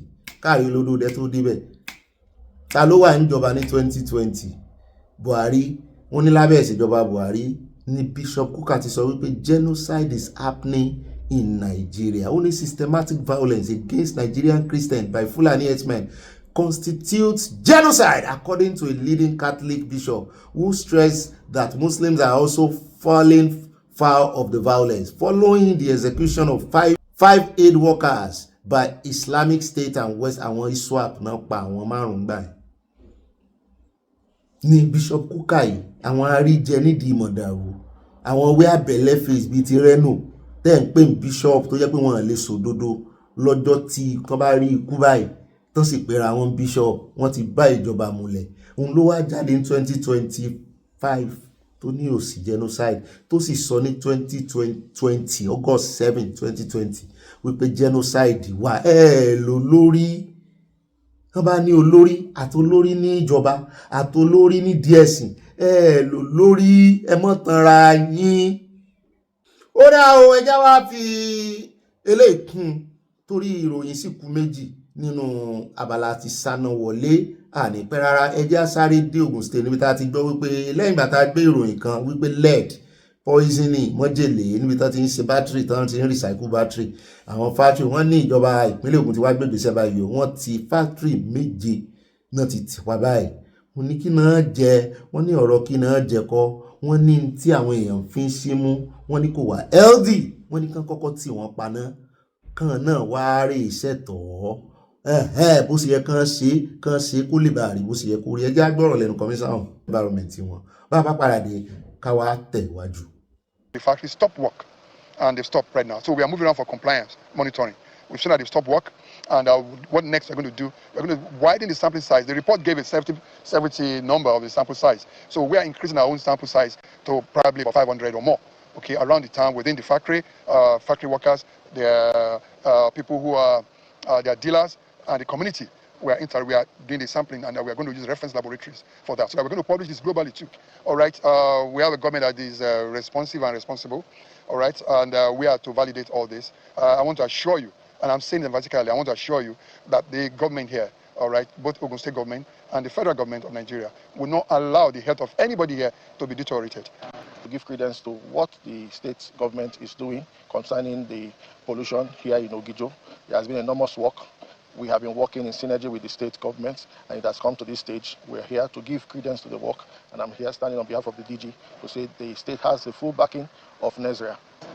Ó dá ẹ̀ka àbọ̀ padà ní ìrìjù báyìí lọ nínú abala ti àkórí ìròyìn àfẹ́ pẹ́ rárá ní pápápá ẹ jẹ́ catapult sọ́dọ̀ àyá nínú abala ẹ̀yin olólùfẹ́ wa abala comment section àyá ó yá pápápá gbé àwọn olólùfẹ́ wa débẹ̀ àròjọ mú so lókun.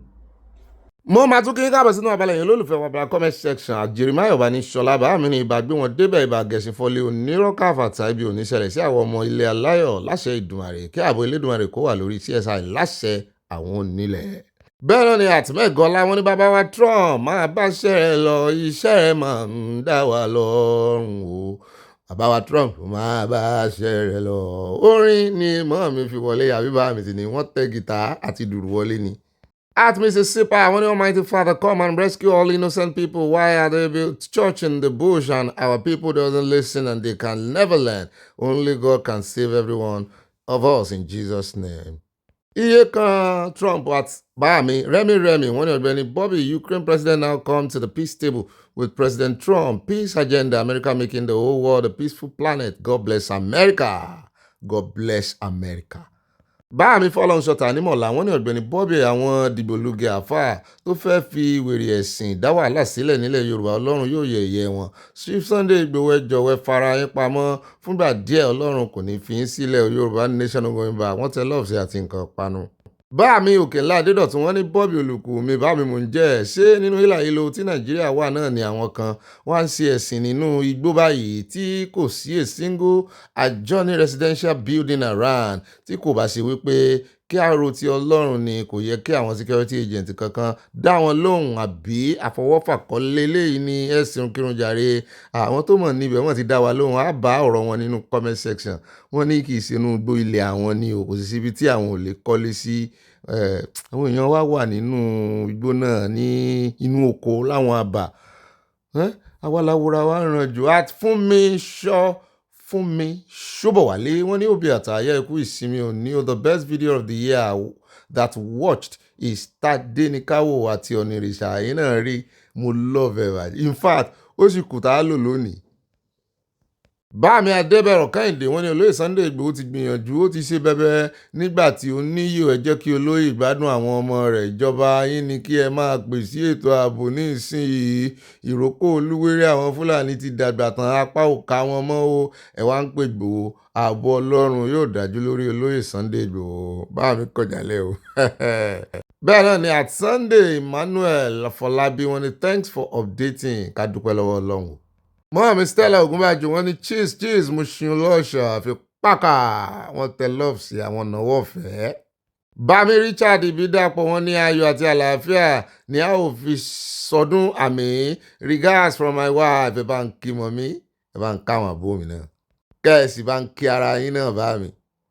At Remy Ogbeni Bobby, when they sentenced Jakande and Awolowo to jail, Jakande was crying and Awolowo asking, why crying? Jakande replied, don't mind, go to jail. Hope they had your time with mine. Ìfẹ́ nìyẹn o, ìfẹ́ Jakande Awolowo pé òun ò nífẹ̀ẹ́ sí kí wọ́n lọ sẹ́wọ̀n pé kán fi tiẹ̀ wọ́n tiẹ̀ kún tóun. Ọ̀gá o, kò sífẹ̀ẹ́ mọ́ láàrin Yorùbá. At Michael Jr. wọ́n ní èmi ní Tóyìn Michael also known as Hallelujah láti Surulere wọ́n ní ìbà àgbọ́màbí wọn.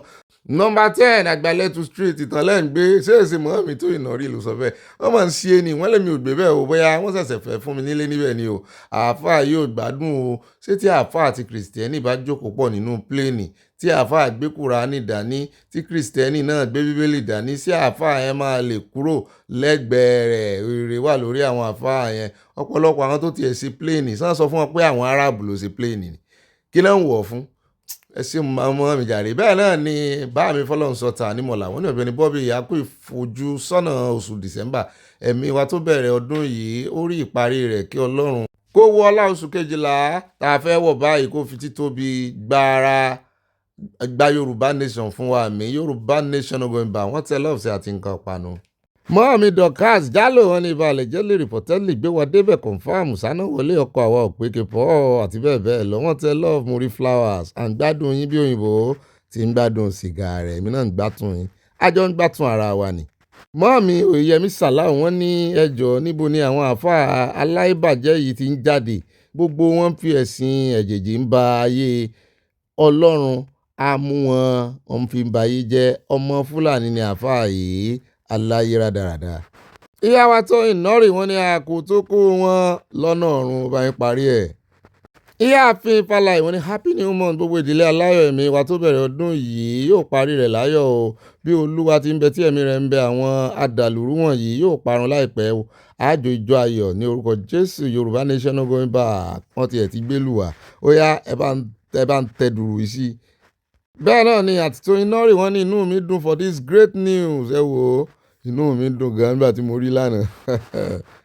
Àtọ̀lábọ̀dé Ọlájúwọ̀n wọ́n ní láti Ghana sí gbogbo àgbáyé níbo la ti máa wọkọ̀ níbo là ń lọ ọkọ̀ Noah. Kemo Blonsky wọ́n ní ilé kéwú lílọ ní kékeré ló ba ayé ìdajì àwọn mùsùlùmí jẹ́ o àwọn mùsùlùmí oníjàgídíjàgan lẹ́fẹ́ sọ àwọn ló sọ wọ́n di báńdíìtì ara ẹ̀kọ́ odi tí wọ́n fi ba ayé ara wọn jẹ́rìí o most of them are sadists ẹ̀jẹ̀ ènìyàn pípa kò jọ wọ́n lójú very radical a religion. Toyinori wọ́n ní to be honest ibi tí church yìí wà forest ní now I stand to be corrected.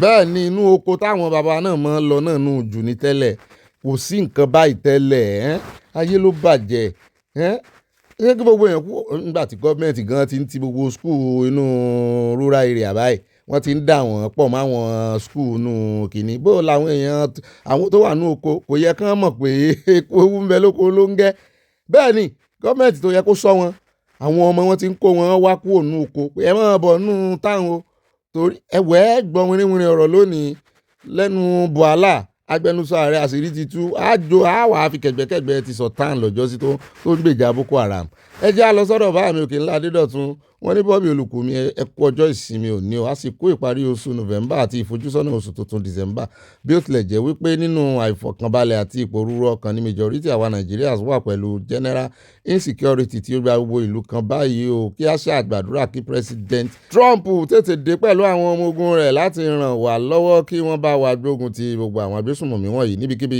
tí wọ́n bá wà Olúwa kí ó gba gbogbo àkóso love you ẹ̀sìn kírun jàre bá mi Trump ti dé ó rẹ̀ já lọ tààràtàrà sí ọ̀dọ̀ Fẹ́mi Josiah Akínrebíọ̀ wọ́n ní please no way o lóye Sunday is not coming àwọn èèyàn yarí o. Sade Balógun mọ́ mi ní kí ni àwọn ọmọ ìjọ wa ń wá nínú igbó àwọn ni kò fẹ́ràn ara wọn jọ ṣé ẹ̀rù kì í bá wọn ní tí pásítọ̀ bá ní kí ẹ wá sí ẹ gbọ́dọ̀ sọ pé rárá ni mọ́ mi ẹ ti gbàgbé pé tí ò bá lọ ṣọ́ọ̀ṣì Nàìjíríà ẹlẹ́ṣẹ̀ ni wọ́n ṣe ń ṣe religion tí wọ́n Nàìjíríà lọ́n ló yé o. Olúwọlé Bákàrè wọ́n ní ibà kàṣóńgó yéye àwọn àáfàá wọ̀nyí gan ń jẹ́ ká máa rò wípé bóyá ni Allah exist because all their doctrines are against humanity. Imagine ọ̀rọ̀ rírùn tí òpònú àáfàá yìí sọ irọ́ wọn sì pọ̀. Olúwọlé from Dallas, Texas. Ọlọ́run tó ti ẹ̀dá gbogbo wa gan ó kó wa pọ̀ ni àwọn àáfàá yìí ò lè rọrùn o. Àtàdépọ̀jù Ọ̀pẹ́yẹmí wọ́n ní thank you Jesus ẹ kú iṣẹ́ Ọlọ́run máa bá wa ṣe èyí tó kọ àmì o wọ́n bú sẹ́rin ayọ̀ wọn náwó ọ̀fẹ́ sí àti nǹkan panu. mọ́ọ̀mí Stella Ògúnbàjò wọ́n ní ẹlẹ́hà àdápadà wo bàbá àjẹ̀bù ìjà ẹlẹ́hà àti ìyàwó mi Stella Ògúnbàjò yìí kò ní tán lẹ̀ o wọ́n ní ẹ̀yin gangan lẹ máa fi ọkọ wa sílẹ̀ fún wa ẹ bá wa nílé ni kí ẹ tó sọ ara yín di rúùtù nílé aláyọ̀ ohun ayọ̀ kò ní tán nínú ilé àmì gbogbo nígbà tí a bá gba ilẹ̀ wa ojú gbogbo wa pé ẹsẹ̀ wa pèlè àní fi ojú sunkún ẹnìkankan wa ní àṣẹ Ìdùmarè àmì o ẹ ṣàparí ìjà yín ẹ̀yin àti ẹlẹ́à. Bámi Adésínà Ọládẹ́ǹdè bámi dáadáa wọn ní Ọ̀gbẹ́ni Bobby ibà àmọ́dòye òun ní tẹ́nítì kà lórúkọ Jésù àmì o mi ò fẹ́ ká kó ọ̀rọ̀ màmá wa tó ní ká máa gbàdúrà pé kí ológun má gba ìjọba dànù o bí àwọn jihadis ṣe dọ́gbọ́n wọ iṣẹ́ ológun ní Afghanistan nígbà tí wọ́n pọ̀ ni wọ́n bá dìtẹ̀ gba ìjọba ni wọ́n ṣe òfin pé obìnrin kò gbọ́dọ̀ kàwé bẹ́ẹ̀ ni wọn kò gbọ́dọ̀ ṣiṣẹ́ láti ìgbà yẹn ni ogun ti bẹ̀rẹ̀. Canada ló lọ kó àwọn ọmọ Afghanistan wá sí ìlú Canada kódà wọ́n pọ̀ níbi iṣẹ́ wa ẹ sàmọ̀ fojú lalágàn fi ń sọrí àwọn ará abẹ yẹn wọ́n ronú pìwàdà wọn sí ẹ̀pù kọ́lọ́ ń dáríjì mi òun ní Amẹ́ríkà ẹ̀pù tán pa ìkànnì wọn ní wọ́n tún ti mú mi tó fẹ́ ju kínní sí Washington DC lẹ́yìn tí ìkan pa méjì nínú àwọn National Guard wọ́n tún ti mú mi wọ́n burú ìjò níyàn o bẹ́ẹ̀ náà ni wọ́n ní Joel Balógun wọ́n ní wèrè ní gbogbo bọ̀bọ́ àfáà tó ń sọ̀rọ̀ yìí ṣé orí inú Ọlọ́run ni àbí Ọlọ́run bá a sọ̀rọ̀ òpònú Islamic fanatic tí ẹ̀mí àṣetánì ti gbà làákàyè rẹ̀ ẹ gbọ́ bó ṣe ń sọ̀rọ̀. Wọ́n ṣépè wọ́n fèpè ránṣẹ́ sí o wọ́n lẹ́ranko ni kì í sọmọ Yorùbá nù mo bá yín yọ̀ yẹn kó ń bẹ̀ kì í sọmọ Yorùbá ìṣe báyìí. At YT mi olórí ọ̀dọ́ wọn ní Ọ̀gbẹ́ni Bobby ẹ kú ètò ọjọ́ àìkú tòní inú mi dùn fún ìgbésẹ̀ pàtàkì láti ọwọ́ àwọn ológun òfurufú yìí ó kí Elédùmarè sọ orílẹ̀-èdè Nàìjíríà dọ̀tun pẹ̀lú ààbò tó péye àmì o. Mọ́ọ̀mí Adésọlá Ọládèjì wọ́n ní àlùfáà ṣé ìwọ ni Ọlọ́run ṣé orí kà nínú àlùkùránù wípé kí kálukú sí ẹ̀sìn tirẹ̀ wípé tí ó bá wu òun Ọlọ́run lè ṣe wá pé ká máa ṣe ẹ̀sìn kan náà ṣùgbọ́n òun lọ Ọlọ́run tó bá wù òun lòun ó ṣe òun ò ní ṣe bẹ́ẹ̀. Mọ́ọ̀mí Elizabeth Oyeniya mọ́mí lùjẹ̀ṣà wọ́n ní Ọ̀gbẹ́ni Bobby ìrìà o ibà kà á síwájú ògo ni fún Jésù máa bá iṣẹ́ rẹ̀ lọ. Bíbélì sọ wípé àwọn ènìyàn mi ń ṣègbé nítorí wọn kò ní ìmọ̀. Ìròyìn ayọ̀ ni fún ẹ̀yin àti ìdílé yín àmì o wọ́n tẹ lọ́ọ̀fù sí mi o from Dallas, Texas. Àyà ń bọ̀ lọ́la nǹkan ìpanu dà àyà gba nǹkan ìpanu tán fi ránṣẹ́ Odua nation no going back. Bẹ́ẹ̀ náà ni bá mi Joel Balógun wọn ní bàbá Bobby I fancy your platform excellent job thank you. Bá mi ẹjẹ́ àdúpẹ́ lọ́wọ́ Ọlọ́run ẹ ṣeun ṣe mo dúpẹ́ fáàyè tẹ fílẹ̀ àtìfẹ́ tẹ fi hàn sí àwọ̀ ẹ̀rọ tẹjọ́ wẹ́wẹ́ wa à ń rojọ́ wọ́n sì fi ń bu wa. Bẹ́ẹ̀ náà ni ẹjẹ́ adé ọ̀dọ́ mọ́ọ̀mí Alhaja Modina Solomon wọ́n ní irọ́ burúkú èwo nu wọn ló parọ́ wọ́n ní the state police is needed for each state they play they can't decide abba. At Martins Wellmark àbí Wale Mark wọ́n ní Reno should be Nigeria ambassador to Sambisa forest Yorùbá nation no going back ó ti ẹ̀dá bẹ́ẹ̀ káwọn àmì ìsìn lọ kàn fi helicopter já sáàrin wọn. Mọ́ọ̀mí Olúṣọlá Adébáyọ̀ wọ́n correct wa ní o wọ́n ní obì rárá o extreme north east after Maiduguri and Baga is where Lake Chad is situated while Lokoja in Kogi is down south from Abuja they are really far apart. Ẹ wò ó èmi rò máa ń gbọ́ Lọ́kọjà ìmọ̀ rò pé bóyá kọ́ọ̀nà tí lọ́ọ̀lọ́ọ̀ ni mo dá ọ̀rọ̀ mi padà mistake tí mo ṣe lánàá nù kò gbọ́dọ̀ lọ fà ká tó ṣe àtúnṣe lé lórí ẹ ṣe mọ́ mi yọ yẹn kò ní yẹ ẹ lẹ̀. àtìkànjọ abẹ́ ń kó wọn ní bàbá Bello nìyẹn o èwo nù wọn sáfà tó sọ̀rọ̀ yẹn. bẹ́ẹ̀ ni àti Nurudeen Murtala àwọn ní Ọ̀gbẹ́ni Bobby tiwa ibà àyà ibà tí ń kó mìíràn tí ń kó yorùbá kọ̀ǹfàmù èkó tó sẹ̀ǹdì ẹ̀ wọ́n ní ìròyìn ayọ̀ rèé o lórí ọ̀rọ̀ àwọn bandits alhamdulilayi rabbil alamin more to come my brother this is why I love your ìròyìn more wisdom my brother ire from New York City wọ́n tẹ love sí a mùsùlùmí alálàáfíà ní bàbá mi. Àti Olúkáyọ̀dé Hamzat wọ́n ní àwọn alákatakítí ẹ̀sìn àwọn ọ̀bàyè jẹ́ àwọn ọmọ ìyá boko ọlọ́run abiyín o. mọ́mí kọ́nà ìyàwó mi rè fún mi lọ́lá Bello àdúrà ní sáwọn ní Ọ̀gbẹ́ni Bobby ọkọ wa alálùbáríkà you are too sweet all the time ibà gbé wọn débẹ̀ Yorùbá nation no going back ẹ̀kẹ́ àyà love you we love you tèmi àtàyà ọlọ́run. mọ́ọ̀mí Ṣọlá Òdùmọ́sù wọn ní ibo la tún já sí pẹ̀lú àfáà yìí o aláìmọ̀kànmọ̀kàn àwọn ọ̀tá Kristẹni ọ̀tá ọlọ́run àṣírí gbogbo wọn ló máa tú ọpẹ́lọpẹ́ social media o àwùrọ̀ àwọn náà wáàsí tán ń ṣe fún àwọn iléeké wọn rèé o tán ń gbin ìbùkà sí wọn lọ́kàn àwọn oníjàgídíjàgan ẹ̀sìn yàtọ̀ fún àwọn mùsùlùmí alálàáfíà wa náà sì lọ léèké òun kékeré àwárí ìmọ̀ jẹ sàárà ni mo ti rántí ìkànnù wáàsí tán sọ fún nígbà tó sì di pé ojoojúmọ́ náà fi ń fa orí mi ò sì láìkan mọ́ fabẹ́ fa orí mi orí ẹ̀ ló jẹ́ ń sánlé kí ó bá mi fẹ́ náà ń pa. bẹ́ẹ̀ náà ni àtàbọ́láńlé Ògúndọ́lá mọ́ mi ní orí àfáà yìí ti dàrú ó ti gbálẹ̀ ẹ lè kọ́lé fún Kristẹni ṣùgbọ́n ẹ kò lè kọ́lé ìjọsìn fún Kristẹni wọn bá mọ̀ tí ẹ kọ́ fún Kristẹni náà kán mọ̀ kọ́ ṣọ́ọ̀ṣì kán mọ̀ kọ́lé fún wọn kán wá wo ibi tí ó pọ́n wọ́n ní ọ̀rọ̀ kọ̀ọ̀rọ̀ lẹ́nu wèrè gbogbo yín lẹ máa gba ìdájọ́ Ọlọ́run love from Mama Dollar mo rí cake mo rí fluffy cake náà lẹ́gbẹ̀ẹ́ mo rí wine wọ́n náwó ọ̀fẹ́ sí i àmọ́ jẹ́rìí mọ́ mi nínú busy schedule wọn náà wọ́n wáyé wọn kọ kọ́mẹ́ǹtì bẹ́ẹ̀ náà ni ẹja dọ́dọ̀ àti mọ́ọ̀mí Elena Oyenubi wọ́n ní Ọ̀gbẹ́ni Bobby tí Sunday Igboho bá máa padà kan rí i pé lọ́ọ̀yà ẹ̀ fi òfin gbé lẹ́sẹ̀ ìka ní ọmọ ènìyàn ẹnìkan ṣoṣo tí a gbójúlé àti Ọlọ́run ní ilẹ̀ Yorùbá ẹnu tí wọ́n fi bórìṣà kí wọ́n fi gbolẹ̀ dandan ẹ̀ jẹ́ kí a fi ọgbọ́n sí o from Dallas Fort Worth Texas wọ́n mọ̀ gbá tí yín èmi gan ti fọwọ́ sí mo fẹsẹ̀ sí mo fi gbogbo ara sí báyìí kí bàbá Sunday Igboho kan ra dúró bí wọ́n wà o kán mọ̀ ò rán wọn kán tó ń pe bàbá Sunday Igboho kọ́kọ́ rè é jà fún wọn ná lọ́dọ̀ bàbá wọn ẹni tó ń pè ní bàbá wọn kó tú Sunday Igboho lọ́rùn lẹ̀. Bẹ́ẹ̀ náà ni ọmọlẹ́wà Adésọlá wọ́n ní happy new month to Ìbàgbéwà Débẹ̀ Àtàyà àti gbogbo ìdílé aláyọ̀. Please, what we are all saying is that our own Igboho should be very, very careful of the enemies. Wọ́n tẹ love sí a, ó ti yé mi wọ́n mi.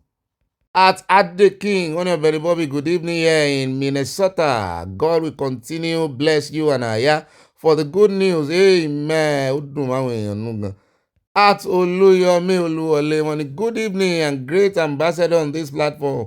What a great news to hear today. You need to see my dance when I saw the attack. All glory to God for his faithfulness. More of this great news. Yoruba Nation going by Rotarian Oluwole Oluyomi. Houston, Texas. Wọ́n tẹ love sí àti nǹkan panu. Adúpẹ́ lọ́wọ́ Ọlọ́run. News yẹn break lánàá báyìí.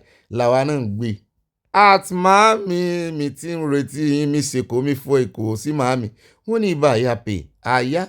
America bẹ́sílẹ̀ US combed the forest using drones, analyzed gathered info and launched a successful operation on Delhi ASWAP. American-led Nigerian followed. The cleanup has begun. Distinguished media marshal Ambassador Aya Kunduzi wọ́n mi ọyẹ ń kò ní yẹ ẹ lẹ́ o.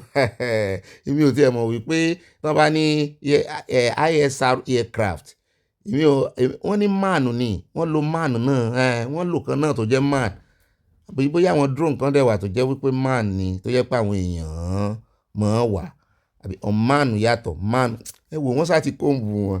ẹ̀yà dọ́dọ̀ bá mi Emmanuel Adéoyèso ti wá wọ́n ní Ọ̀gbẹ́ni Bobby owó Yorùbá sọ wípé ebi ni yóò pa Ìjẹ̀ṣà tó ní òun kò jẹ ẹ̀kọ́ Ọ̀yọ́ ní ọ̀rọ̀ àwọn tó ní kí wọ́n má bá wọn kọ́ chọ́ọ̀chì. Àwọn ọmọ Kristẹni bricklayer kò tí ì rí iṣẹ́ ṣe.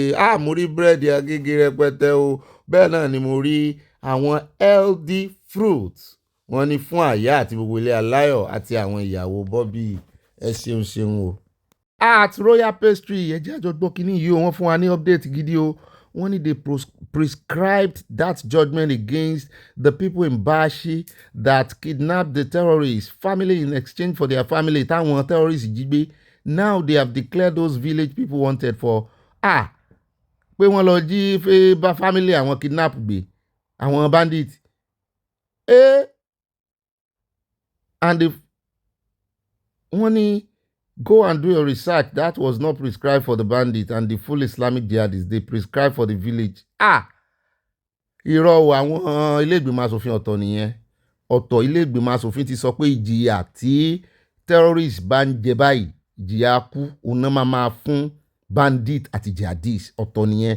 Ilé ìtẹ́tún sọ yìí update mi ń lẹ fún wa. So àwọn tí wọ́n lọ jí àwọn èèyàn ajínigbé gbé nítorí pé wọ́n jí èèyàn wọn gbé wọ́n ń wá wọn náà. Kódà bẹ́ẹ̀ náà ni ẹjẹ́ àdọ́dọ̀ at Vision Wonder wọ́n ní Olúwa ti gba àkóso nínú ayé Naomi àti kábíyèsí. Olúwa mo dúpẹ́ o. At Moriama Onífádé wọ́n ní kí ló dé tí àwọn àfáà àwọn yìí ń sọ̀rọ̀ rádaràda lẹ́nu báyìí. Ṣé ọpọlọ wọn yòrò ni àbí wọ́n ń yọ́ jò láì ṣe táyà? Ice Kongi ni wọ́n ń yọ́ jò ńgbà náà tó bá ti dì tó ti fi sínú freezer tó bá ti ń yọ́ díẹ̀díẹ̀ báyìí ìlú yóò ti dàlú nídìí díẹ̀ yóò mọ̀ yọ́ jò. Mọ́ọ̀mí Títílayọ̀ Bánjí wọ́n ní ọkọ̀ wa dúpẹ́ tí Olúwa kó wa wọ oṣù ọ̀pẹ bẹ́ẹ̀ ni December ní jẹ́ oṣù ọ̀pẹ o. Wọ́n ní adúpẹ́ o a ó wọ ọdún tuntun tọmọtọmọ pẹ̀lú àlàáfíà. ọkọ̀ wa mò ń gbádùn yín o pàápàá jùlọ lórí àwọn ọmọ yín nínú Yorùbá Nation. At Sarah wọ́n ní they have used divide and rule against Yorùbá. Let us stop. Continue to fight with ourselves.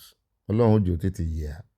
Mọ́ọ̀mí Morom múbọ̀ ó yá ẹja ọsàn wọ́n ní àtọ̀gbẹ́ni Bobby mi tòótọ́ my darlington àròyé yẹn gan-an ni iyọ̀ ọbẹ̀ ọ pé kí n fi àròyé yẹn sí jẹ àtú àwọn kan ń sọ páròyé mi pọ̀ àwa náà mọ̀ ṣé mọ̀wulẹ̀ ìran àlè tí wọ́n ní adúpẹ́ lọ́wọ́ ààrẹ Trump fún ìkọjú ìjà tí wọ́n kọjú ìjà sí àwọn agbésùmọ̀mí yìí o kó máa lọ bí òmìnira ọmọ Oòduà àti dé mo nífẹ̀ẹ́ ìran mi o wọ́n tẹ lọ́ọ̀fù sí àti nǹkan ìpanu mọ́ọ̀mí ẹ ṣeun o bẹ́ẹ̀ náà ni at mọ́ọ̀mí Victoria Badejo wọ́n ní happy last Sunday of November 2025 to everyone on this platform. Obi and my darling Aya gbogbo wa la máa sọdún ayọ̀ àmì o Nàìjíríà ni yóò rẹ́yìn bandit àti terrorist ṣùgbọ́n kí Tinubu yàgò fún àwọn green snake under the green grass tí ó wà ní ìjọba rẹ̀. Oòduà nation no going back. It's going to be well with us all as we enter December. Amen. Wọ́n fi ó pé wáìnì mẹ́ta o bẹ́ẹ̀ náà ni wọ́n nawọ́ ọ̀fẹ́ sí a. Báàmí Akínyẹmí ò ní wọ́n ní ẹ̀lú ọ̀rẹ́ mi Bobby wọ́n fẹ́ dúpẹ́ pé mo fi ẹlẹ́yà ránṣẹ́ sáwọn. Ọ̀rẹ́ mi kan ṣoṣo tí mo ní ẹ kú ìtọ́jú wa lórí ètò yìí o àbárapẹ́ wà mí o. Jọ̀wọ́ bá ń kìlọ̀ fún àyà kó wá mọ́tò dáadáa lánàá o eré rẹ ti pọ̀ jù. Ẹ bá wa sọ fún o. Mo ti bẹ àwọn èèyàn wa tó wà nínú ọkọ̀ kí wọ́n má bínú ẹ bá àyà sọ̀rọ̀ òbí ìpàdé wa bí Oyin Akínyẹmí ò ní from USA. Àyà náà ti ń dọ̀ bójú bí ó mọ̀ ni ó lóun gbé yín sáré.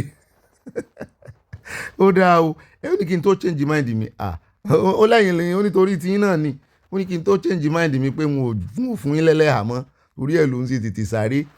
Àti Yétúndé Àrẹ̀mú Cole láìkókò yìí o Cole wọ́n ní Ọ̀gbẹ́ni Bobby orí òkè kọ́ni eléyìí ẹ̀jẹ̀ agbọ́rọ̀ lẹ́nu mọ̀mọ́ wa ó dà pé ìlú wọn ni wọ́n ní ìlú mi nìyẹn o ìlú nìyẹn o àwọn ìlú kéékèèké wà ní àdúgbò yìí orí òkè kọ́ nìyẹn o we live in villages and not big cities where do we go and what crimes have we committed by living on our land. Mọ́ mi ẹ̀ṣẹ̀ ìjọba ló sẹ̀yìn ṣùgbọ́n èèyàn máa fọgbọ́n ṣe ni nígbà téèyàn bá ti rí wípé ewu ti dé. Ṣùgbọ́n mọ̀jà aláàgùn jìnnà ọ̀rọ̀ mi ò yé yín lónìí bẹ́ẹ̀ bá gbọ́rọ̀ lẹ́nu Buhala ọ̀rọ̀ mi ò yé yín bẹ́ẹ̀ náà ni Olúwaṣeunbánkọ́lé wọn ni thank you Uncle Trump èmi náà dúpẹ́ lọ́wọ́ rẹ̀ dúpẹ́ tá a ti rírú gbogbo kan dáná yá àwọn ará bíi tó yẹn bẹ́ẹ̀ náà ni mọ́ mi Ṣọlá Ọdúnmọ́sí wọn ni cheese mo ṣe pọ̀ pàkà wọn tẹ lọ́ọ̀ sí ẹ bá ń kí grandma.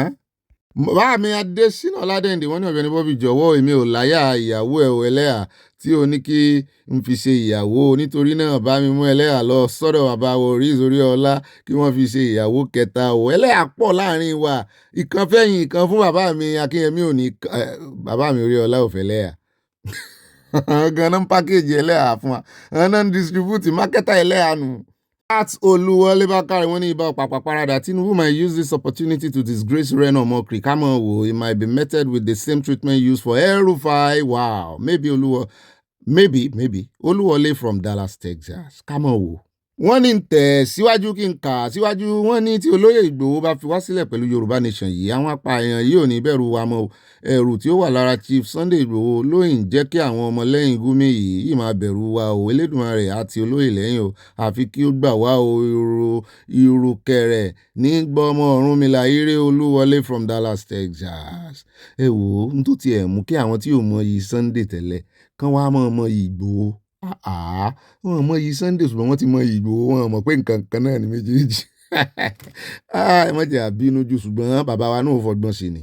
Bẹ́ẹ̀ inú mi ti ẹ̀ dùn ó jẹ́ kí n mọ̀ pé àwọn èèyàn nífẹ̀ẹ́ bàbá wa gan àti Mabel Akínbọ̀bọ̀ lámọ́ mi ní ẹkú iṣẹ́ Ọ̀gbẹ́ni Bobby àtàyè Ọlọ́run kú iṣẹ́ rẹ̀ God Almighty will continue to carry you amen amen amen ọmọ Yorùbá òdodo ní Ìgbòho. Wọ́n lóhun tá a fẹ̀sọ̀ mú ìbàjẹ́ ohun tá a bá fi agbára mú ní níní lára ọlọ́gbọ́n ní Ìgbòho he knows the right thing to do. Ẹ jẹ́ àwọn gbàdúrà fún wọn gẹ́gẹ́ bá a ṣe sọ lánàá àdúrà ni kì í ṣàgbára.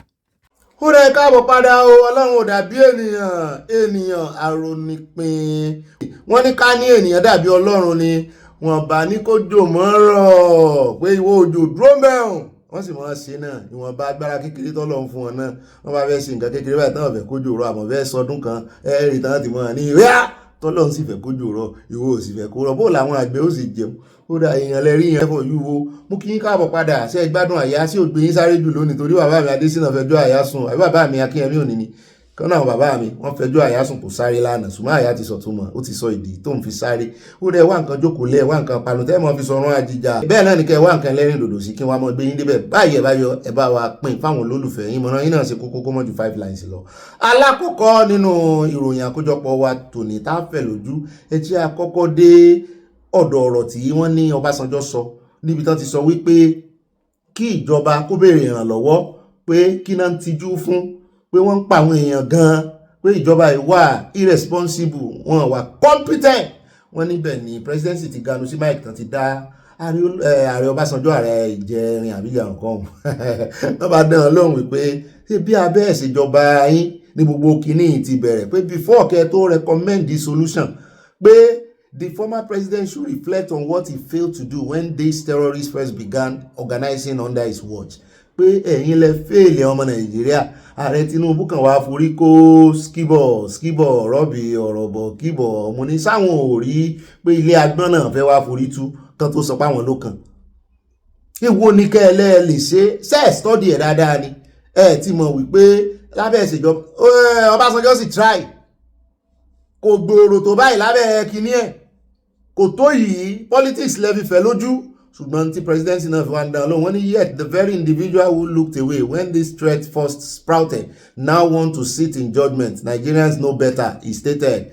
Sunday Dare ló dá bàbá lóhùn o wípé ẹnu yín ò tọrọ jàre lábẹ́ yín ni gbogbo kìíní ti bẹ̀rẹ̀ wípé gbówó Yorùbá ni tán sọ wípé kékeré láti pẹ̀ka àròkò bọ́ bá dàgbà tán apá ò ní ká mọ́ pé abẹ́ ìṣèjọba yín ló ti bẹ̀rẹ̀ níròkò ti pẹ̀ka sì pẹ̀ka rẹ̀ pé kí ló dé tẹ̀ mójútó òun ló wá dàgbà tán ní ìsìn tápà àwọn òka mo lẹ́yìn lẹ́ lápá yín ká ẹ̀yin ló kàn ṣe promise oríṣiríṣi ṣé ká bá yín wá manifesto yín jáde bí tẹ́ ti ń promise ni pé ó yé yín dáadáa ẹ máa nip and the board ní jẹ́ òun rè ó ti jájọ́ yín lójú ẹ̀ tún wá ń blame Ọbásanjọ́ wọ́n ní ká ní bàbá ó sọ̀rọ̀ àwọn ò ní blame wọn ẹ gbọ́ ṣe ẹgbà sí ẹlẹ́nu ẹjẹ́ àtẹ̀wájú nínú ìròyìn táwọn fi tẹ̀lé ẹjẹ́ adélé ìgbìmọ̀ asòfin níbi tá a ti ń gbọ́ wọ́n ní Senate divided over Omokri's nomination as passed ọ̀rọ̀ rẹ̀ tó ti sọ sẹ́yìn tó pe Olódòdẹ ní drug baron wọ́n ní ọ̀rọ̀ rẹ̀ hàn tiẹ̀ pé ìwọ ló pe Olódòdẹ ní drug baron ó di ààrẹ orílẹ̀-èdè èyí tí Sowore gan sọ lọ́jọ́ sí ǹjẹ́ tórúkọ Sowore bá tiẹ̀ wà nínú orúkọ yìí sán lè vet ẹ̀ sán lè confirm ẹ̀ rárá jámọ̀ ohun tí ó ṣẹlẹ̀ bóyá ara àwọn èèyàn tó máa pariwo lé lórí irú confirmation ilé ìsirè wọ́n ìpè wọ́n kán wá sọ̀rọ̀ wọ́n kàn láàrin àwọn senate náà kàn ti confirm àwọn àmọ́ òwe àwọn confirm ẹ̀ ṣùgbọ́n presidency náà ti sọ̀rọ̀ wípé n tó wo Olódòdẹ ló ṣe Olódòdẹ náà pè ní drug baron ó sì ti dáríjì ẹni tọ̀hún pé kí wá ní tí ẹ̀yin ọmọ Nàìjíríà bẹ́ẹ̀ náà ọmọ Nàìjíríà bá tutọ́ sókè wọn fojú gbà wọ́n ní ẹgbẹ́ gbogbo ẹnu yín sọ̀hún ẹ tiẹ̀ wá ti sọ Olódòdẹ di veto power pé ṣe bá ààrẹ Nàìjíríà ni pé tó bá jẹ́ wípé Olódòdẹ ní veto power lóòótọ́ náà ní prerogative láti fi orúkọ àwọn ambassador ránṣẹ́ ṣùgbọ́n wọn ní veto power káná ní veto power ni kò ní ìdí wípé wọ́n transfer sílé ìgbìmọ̀ asòfin ìtumọ̀ transfer sílé ìgbìmọ̀ asòfin sì ni wípé ẹ̀yin ọmọ Nàìjíríà ẹ̀yin tó jẹ́ àwọn tó jẹ́ aṣojú yín nílé ìgbìmọ̀ aṣojú ṣòfin ọ̀dọ̀ ọmọ Nàìjíríà náà taari ẹ̀ sí yẹn ṣùgbọ́n àwọn tó jẹ́ aṣojú ṣòfin kó mọ̀ bá pẹ̀jú àlè wá gbé wá sí Èkìtì ká ní kan yẹ list o ká tún gbé lọ sọ́yọ́ ká gbé lọ sákúrẹ́ ká gbé lọ sí gbogbo kíní irọ́ àwọn tó jẹ́ aṣojú yín lé ìgbìmọ̀ aṣòfin wọ́n represent yín àwọn náà máa yẹ̀wò so ìtumọ̀ ẹ̀ náà ni wípé ààrẹ Tinubu ò ní veto power láti choose wọ́n kàn ní prerogative láti mú list jáde pé ọmọ Nàìjíríà òun rèé o àwọn tó fẹ́ lọ represent yín gẹ́gẹ́ bí ambassador rèé o so tó ọmọ Nàìjíríà through àwọn aṣojúṣòfin wọn bá ní àwọn ò gbà àwọn ohun táwọn aṣojúṣòfin ó ṣe bóyá wọn gbà fún Rẹnu Ọmọkiri ariwo pọ̀ lórí rẹ̀ pàápàá jùlọ Rẹnu Ọmọkiri gbogbo fọ́nrán rẹ̀ àti bẹ́ẹ̀ wọ́n ti máa bà ní ìsìn nọ́mbà wá síta wíẹ̀bẹ̀lẹ̀ face ẹ jẹ́ àgbọ́ lẹ́nu ìkànnú àwọn ọmọ Nàìjíríà Haúsá ti ẹ̀ ní níbi tó ti ń pariwo wípé kí wọ́n scrutinize àwọn ambassador nominee dáadáa Tinubu ex-adviser ẹmọ̀kó náà ti bá ààrẹ Tinubu ṣiṣẹ́ rí ó sì ti gbà kan jẹ́ agbẹnusọ fún Northern Elders Forum ẹ jẹ́ àgbọ́n tí ó sọ àti ní táwọn yòókù ń sọ lórí ọ̀rọ̀ ambassador nominee.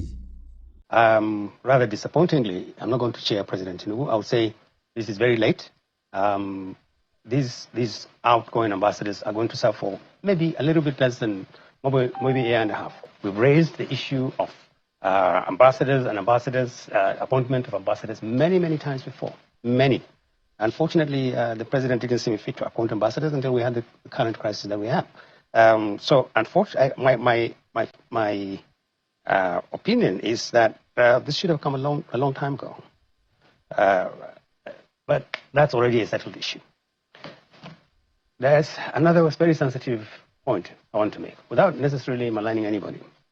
There are a few of these nominees that require more rigorous scrutiny in terms of their backgrounds, integrity, records. I'm not going to say anything against any one of them because it's unfair. But I hope the president, having nominated them, the National Assembly would now do what it's supposed to do and do it well. They should scrutinize these individuals thoroughly. It's absolutely essential that government prioritizes personal integrity above everything else, above politics, above regionalism, above ethnicity. It's really important. So that itself is an example. Thirdly, the spread is worrying. I saw some statistics today that said there are about 9 of these career and non-career ambassadors from one region, the Southwest, the president's zone. And there's one zone with 3, some with 5 and 9. This is worrying. I think that President Tinubu needs to be a little bit more sensitive to some of these criticisms. Merit is good, but in a country like Nigeria, it's not enough. You need to look at the numbers and find out and identify who's coming from where. Unfortunately, this is what we are in a country like Nigeria. People are bound to identify who is coming from where. These things are very, very important. He's already carrying a burden of investing in the Southwest in proportions that defy the idea of equity and fairness. Now you have 36 or 37 ambassadors, and about 9 of them are coming from one zone. Some are coming from, 3 are coming from another zone. These are worrying things. But thank God that the president has deemed it fit to send ambassadors out of the country. We've been globally absent entirely.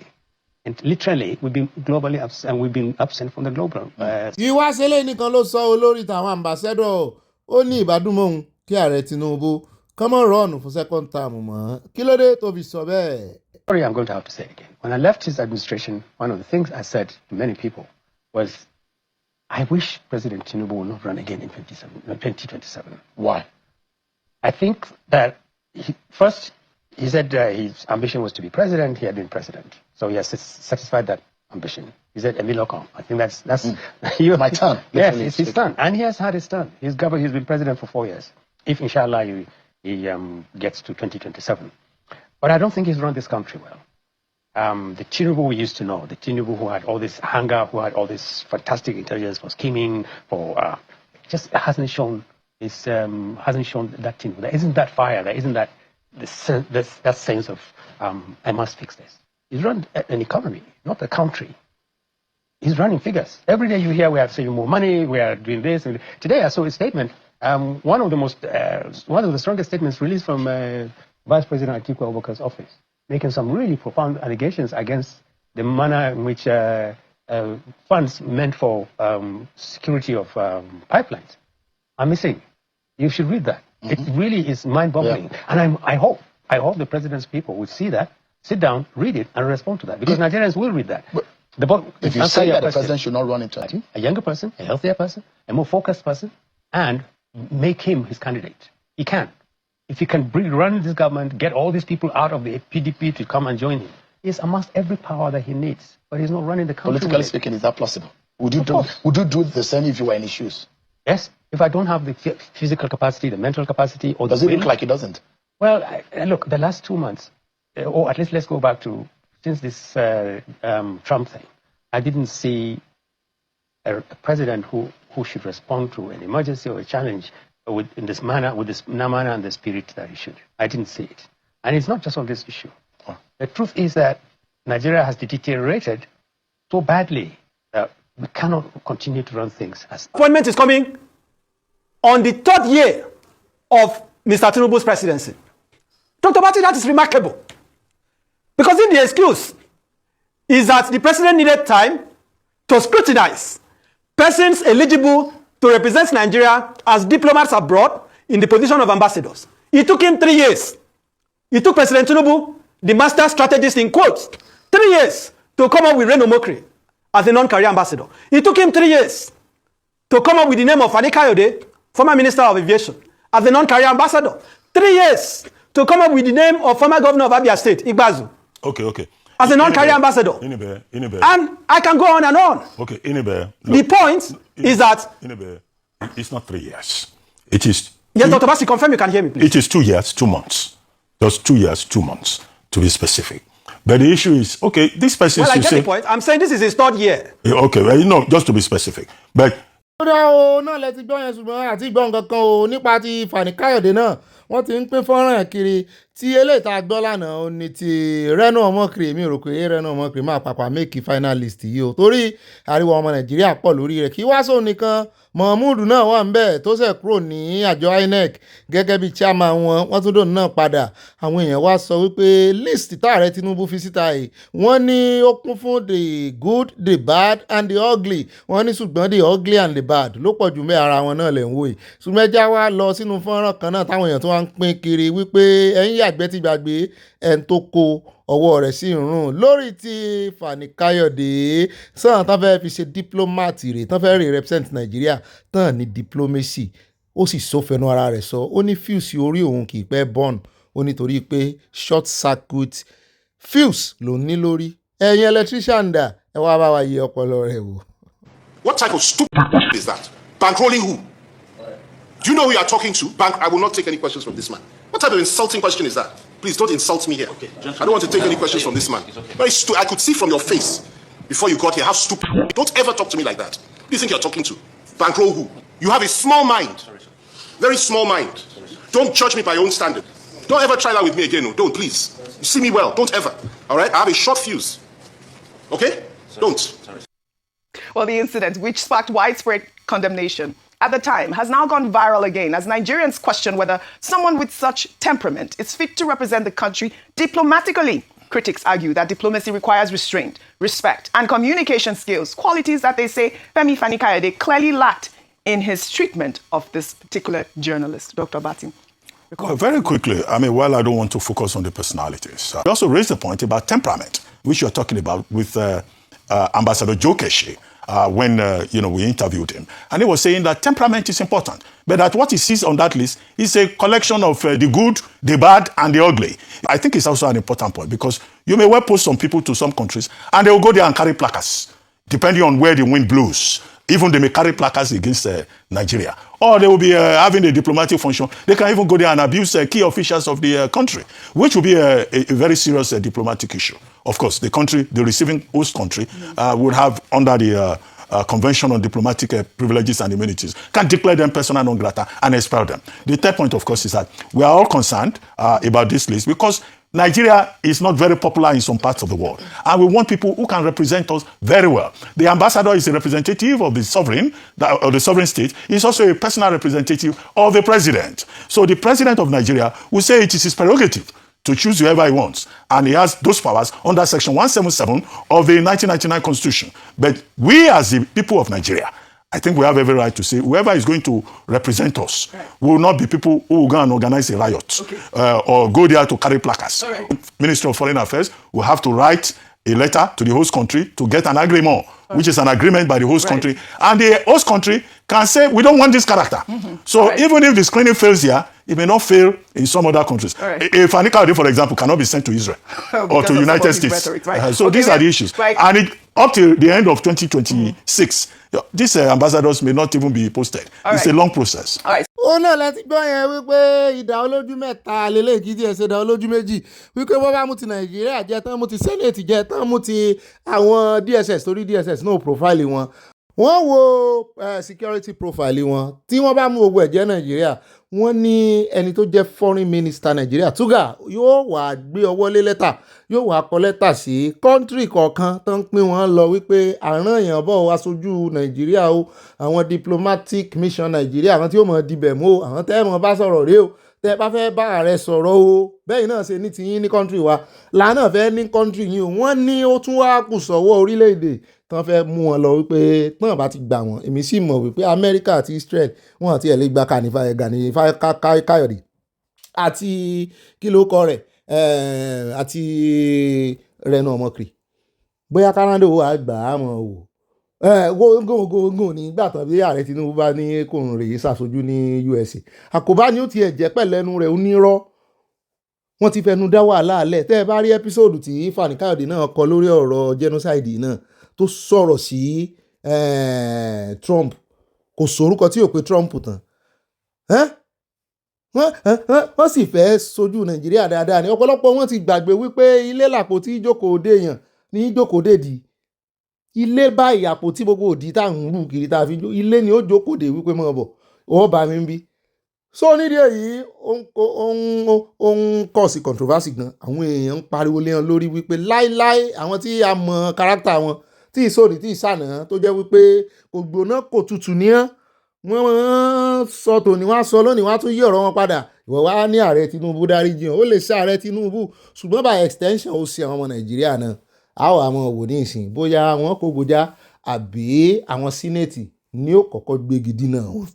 Ká tó wá tẹ̀síwájú ẹjọ́ jẹ́ gbọ́ kínkín sí lẹ́nu Ayọ̀ Arise òun náà fẹ́ sọ̀rọ̀ ọ̀rọ̀ rẹ̀ dùn mọ́ mi gan ẹ̀ gbádùn ẹ̀.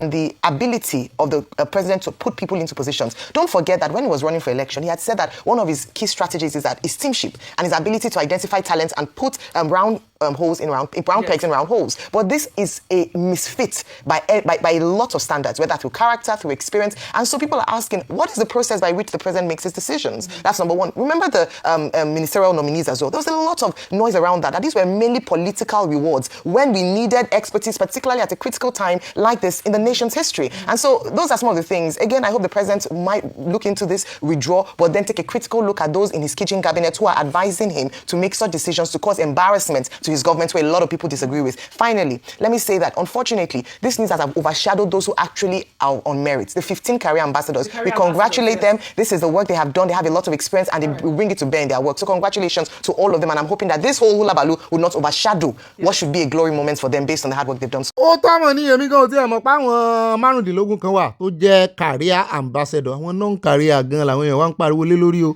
Àwọn tí ò ní career tó kàn jẹ́ wípé bí ìgbà téèyàn kàn rèé sí agbẹnusọ the ceremonial face of the government. Àwọn tó jẹ́ career gangan tó jẹ́ pé iṣẹ́ wọn gangan àwọn gangan náà máa represent olódòdẹ àwọn àmbẹ̀ ṣùgbọ́n bí agbẹnusọ làwọn non-career ilé yìí túkùtù làwọn ilé wọ́n rè mọ́ ọ̀túnlẹ́nu ẹ̀ mọ́ imagine irú fàníkàrí tó ní short circuit orí ìwọ̀n ní circuit orí ìwọ̀n tètè mọ́ gbóná ṣé àwọn bomi sí ọ lórí láì ṣe. President Tinubu and APC government, the joke is on you. Una think say na Nigerians una dey do, but now una self una dey do. It is a shame of a government. Nigeria dey before APC come, and Nigeria will outlive this regime. Nigeria go deliver itself and it go move forward. But the joke is on all of you. As una dey send ambassadors say una appoint to go those countries, so when Reno Omokri don reach the country where they send am make e go, part of the things where he go first tell the government where he go to go submit in later to, na to give them the result of his findings when he go Chicago State University, when he go do investigation to determine say the president wey appoint am is a known drug lord. That is part of the first things wey Reno Omokri supposed to tell the government once he go there. Say as an ambassador, I been don go one state university, I go do investigation and I come to the finding say the person wey appoint me is a known drug lord. It should be part of the first things wey Reno Omokri go tell the foreign government. Shame on all of you. Ori buruku lenshe, a government that rewards criminality and brazen corruption. It be like President Tinubu request for the list of the who is who in the corruption World Cup. The best 11 players from EFCC now they appoint ambassadors of particular concern, former governors will get case with EFCC, former directors of agencies will get case with EFCC. Ori buruku lenshe, people who are the pitching are repentant terrorists and Boko Haram, they not play their card well. If not them too supposed to be ambassadorial nominees now to tell the world say Nigeria defeat get repentant terrorists we go come later represent the country as ambassador. What of Gumi? Why Gumi not even make it to the list of ambassadors? Those are the kind of people where we stand to launder the image of Nigeria. They are proper representative to speak on behalf of the country. All these repentant terrorists and repentant Boko Haram, why did they not make it to the final list? They not play their card well. They go they regret for where they did now. Look at them. See them. They don't go do Oriburuku. On a normal day, they are supposed to be in this list of ambassadors of particular concern. Oriburuku lenshe Nigerian government. Nigerians, this is an opportunity for anybody who mean well for this country. We love ourselves. This is a time for Nigerians to wake up, to begin to strategize, to mobilize and liberate yourself. They go. Ó dáa ká tó lọ sí ọ̀dọ̀ Buhari káàbọ̀ padà ẹja wá gba ọ̀dọ̀ Buba prophet tí mò ń sọ prophet Fúlàní tó kọ̀yìn sí ìran rẹ̀. Ìgbádùn prophet inú mi dùn sí. Ó sọ kò bá kún gbé ọ̀rọ̀ ó ní Nigerians are more in number than the minority Fulani tribe. Ó ní tí Tinubu bá rí gbọ́kànlé àwọn Fúlàní tí ń parọ́ fún pé àwọn làwọn ó gbé fún ìdìbò 2027 ó ní rọ́ ni o. Ó ní wọn pọ̀tà Hausa ó ní kojú mọ́ àwọn Hausa ó ní Fúlàní lòun àwọn tribe òun ò lè ṣe nǹkan kan wọn lè dá nǹkan kan fólódóòdẹ ò wípé yóò fúlù ara rẹ̀ ni o. He needs Hausa than Fulani. Only partner with Donald Trump is not going to control you. He loves us Christians. If you decide to look away from the suffering of Nigerians, you will also go down with us. Ó lọ sọ bẹ́ẹ̀. Ó ní kó yẹ̀bá kó yẹra fún àwọn mínísítà kan ó dárúkọ Nuhu Ribadu NSA, ó dárúkọ Minister of Defence. Ẹ bá ń tẹ̀sí ilé agbára, kì í sóhun nìkan ló sọ̀rọ̀ o, torí wọ́n interview àwọn méjì ni ọ̀rọ̀ àwọn méjèèjì bá ń lára mu, á yànnà á ṣe àtúntònú sáàrin. Ẹ bá ń tẹ̀sí ilé agbára ní pẹ́ẹ́nù ìròyìn tòní. And so right now, God has heard our prayer, and He has to raise people from all over the world. So right now, it's not just about only the Christians, but even the Hausa community, and innocent lives in Nigeria, the moderate Muslims that are also being killed. It is the cry of the Christians that has woken up the entire world, because blood is blood, on and on. For me and for us, we are happy. We are happy at this point. You can imagine I was at the funeral of 510 in one night. One night. Wow. I was in another funeral of 200 in one night. One night. And so we've been in different places and we've had this experience and crying out to God, crying out also that humanity will hear us. So this is an answer prayer. My own advice in terms of the way the church should handle this matter is to keep praying. That's one. Keep praying. We should never stop praying because there's a spiritual dimension to what is going on. These people are demonic, but the ones in government, the ones that are in business, who are funding it, who are supporting this kid, and the ones that are on the field, they are foot soldiers. There is a spiritual dimension, which the Bible calls it the spirit of wickedness.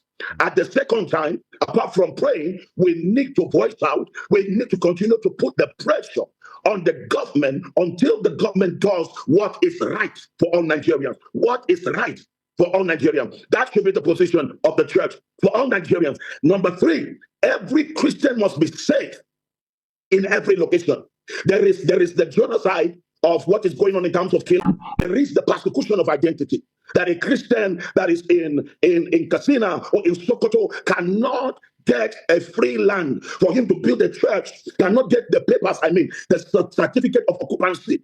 And if you're a Christian, there are certain courses you cannot get in the university in the northern Nigeria. There are certain things there are certain positions you cannot get because of your faith. So this is the fourth thing that the church should continue to advocate until there is equality, until there is a playing ground where every citizen will feel that he is a Nigerian and must be respected as a Nigerian.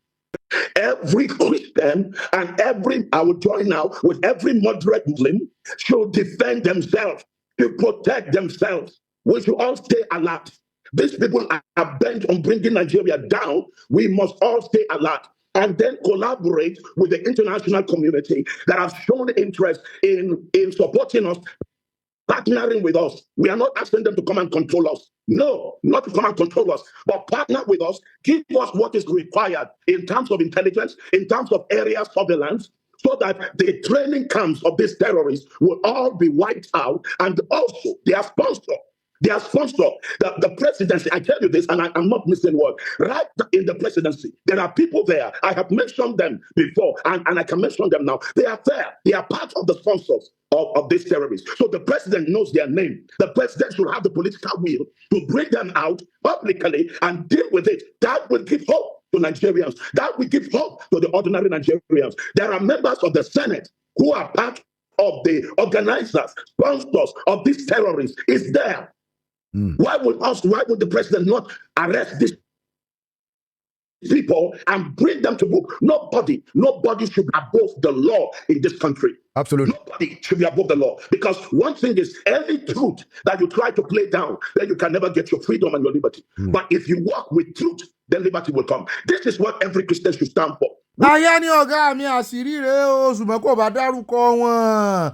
Ó ní àìmọye àwọn tó wà nínú ilé ìgbìmọ̀ asòfin. Àbí etí ìhun gbàgbọ́ ya mo ní etí rẹ̀ ò gbàgbọ́ ya òótọ́ ló gbọ́.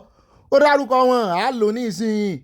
Ó dárúkọ wọn, ó sì sọ àwọn tí ààrẹ Tinubu ó ṣọ́ra fún. Pé àwọn gangan ní kòkòrò tí ń jẹ̀fọ́ ẹ̀já fúnla Èkó kà síwájú. It is time for him to stand up and give order. I will advise he should invite some of the retired chief of defense staff and form them as a committee and a team to use them. In the next 72 hours, I tell you, if there is a direct order to the foot soldiers on the ground, they will smoke these guys. General Gwa is there. General Musa that was just retired is there. General Teophilus Danjuma is there. and few others, they are there. Why will he not pull them together? He should not depend on his minister of defense, and I'm saying this truth. He should not. Neither his chief security national advisor, Ribadu. He should not. He should take the bull by the horn and go after these people. If he's thinking about the support of a minority of my own tribe of Fulani for his presidency, then he's missing it. Nigerians are more in number that will give him, if he does the right thing, then he will have what he's looking for. But if he does not stand with the people, I'm telling you, he's also going to go down, because God will surely raise a deliverer for us. So, Mr. President, the North is bleeding.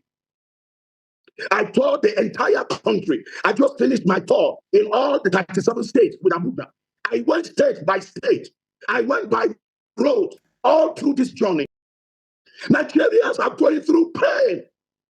And it is time for you to partner with America. I will advise you, Mr. President, partner with Donald Trump. Let them give you the strategy of what is required together, not to come and control you, but to come and partner with you and smoke these people out. Let me say this to you. They are planning to destabilize the country for their political desires or whatever. I'm telling you what is on ground. They are planning to set everywhere on fire, and Nigeria will become ungovernable for them to take over. bẹ́ẹ̀ ni òun láti gbọ́ lẹ́nu arákùnrin yìí, ó sọ̀rọ̀ ní tẹ̀mí, ó tún fi ara sọ, ó yé mi yéké. Wọ́n fẹ́ dáná sun Nàìjíríà ni, wọ́n fẹ́ jẹ́ kí gbogbo ẹ̀ dàrú mọ́ olódòdẹ, kó dàrú mọ́ lọ́wọ́. Àmọ́ wọn á tún wọn mọ̀, ebọn náà kó àwọn eruku wọlé, ebọn náà sílẹ̀kùn fòlè. Ṣé mọ̀ ni wọ́n pe olè kó wá jà, tán tún pe olókòkò wa mú sẹ́ẹ̀mọ́ sí ọwọ́ wọn ni. Wọ́n ti sọ, wọ́n ti ní àwọn ò fẹ́ kí olódòdẹ débẹ̀. Gbogbo eléyìí tí olódòdẹ ń sagídí tó ń ṣe gbogbo ẹ̀, in fact kò dùn mọ́ wọn nú. Torí kan nù wọn gan sọ wípé ó wo òun ìbádá kólódòdẹ kó mọ̀ gbé ìgbà ẹlẹ́ẹ̀kejì. Wọ́n fẹ́ make it ungovernable fún olódòdẹ ní, ṣùgbọ́n kò náà wá dúró ti rí eléyìí wọn lè gbẹ̀bẹ̀ rẹ̀ mọ́. Kò sì sí àjọṣepọ̀ kankan tó fẹ́ bọ́n ṣe. In fact ṣe rí igbákejì rẹ̀ tí ń ṣe wọléwọ̀de pẹ̀lú rẹ̀ yẹn gan, kó jẹ́ kó yé gbogbo ọmọ Nàìjíríà pé Muslim ticket tó ti ṣe alákọ̀ọ́kọ́. Ó dà á gbọ́rọ̀ díẹ̀ lẹ́nu arákùnrin náà. Ó wà lára àwọn tí wọ́n organize rally tí wọ́n fẹ́ ṣe lónìí. Ìyẹn ní Amẹ́ríkà, ara ọmọ Ẹdó lòun, ṣùgbọ́n Amẹ́ríkà ní gbé. Ẹ jẹ́ àwo díẹ̀ ń bẹ̀ ká gbọ́ díẹ̀ lẹ́nu rẹ̀ tiẹ̀ náà, torí ó pàkíyèsí wa sáwọn kankan. Bẹ́ẹ̀ náà ni a sáré fi fọ́nrán kò tó 1 minute, kò tó ìṣẹ́jú mélòó kan, nípa ti bó ṣe ń pèrò sọ́kọ̀ lénìí tó ní káwọn èèyàn pàdé àwọn ní Washington DC pẹ̀lú òyìnbó tá a fi hàn yín lánàá. Ẹ bá ń tẹ̀sí ẹja gbọ́ ẹnu ẹ̀, ó ká lára gan. Well, we made it to Washington. The rally starts in just a couple hours. I'm here with a number of notable people. This is Stephen, the organizer of the rally. Let's go. Make your way down to Capitol Hill, guys. Of course, everybody knows the great Jeff Gibbs. And this, my brother Frank. Yes, Mike Arnold, the Ashtaker. Come on down to the Capitol and join us for the rally. See you here.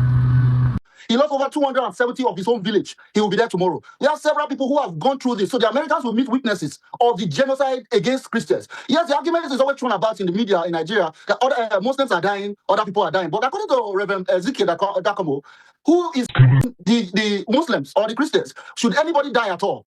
The function of any government is the protection of life and property. And our government has failed spectacularly in that role. So we are going to Congress tomorrow to ask for bills that are before the Congress, such as the Christmas bill, H860, talking about this genocide, and Rally-Moss bill, 866. We want those bills to be passed urgently, as well as the Senate bill 2747 of Ted Cruz. Why do we want bills to be passed in Congress, and why are we going to Capitol Hill tomorrow, December 1st? We're going there because we understand that redesignating Nigeria as a country of particular concern alone does not solve the problem. Until the sponsors and the backers of this genocide, until their pocket books can be hit, which is what Ted Cruz is doing. He wants a bill that will sanction the identified sponsors of this insecurity. That's why we want that bill to be passed. And also, we are going to Congress tomorrow to thank President Trump for being the first president to speak on the issue, not calling it climate change, farmer header class, calling it what it is, a genocide against Nigerian Christians, because in the last 10 years, according to the numbers that have been verified, 19,100 churches have been burned or vandalized. More than 100,000 Christians have been killed. We have millions in IDP camps, and a large percentage of them, 90% at least, are Christians. In my home state of Edo, you mentioned Edo, during the campaign of Edo, I found an IDP camp in Edo that I never knew existed in Ovia Northeast. That camp had been there for over a decade. Those people were from Southern Borno and they were all Christians in Edo State. That camp is still there. And some of them reached out to me and said, we know you are from Edo State, you are very active in helping Edo people. We have 3,000 IDPs in our care. Home for the Needy, that's the name of the... they said they will be watching our rally live. So the enthusiasm about the rally tomorrow is very big because people recognize that this is an opportunity for Nigeria.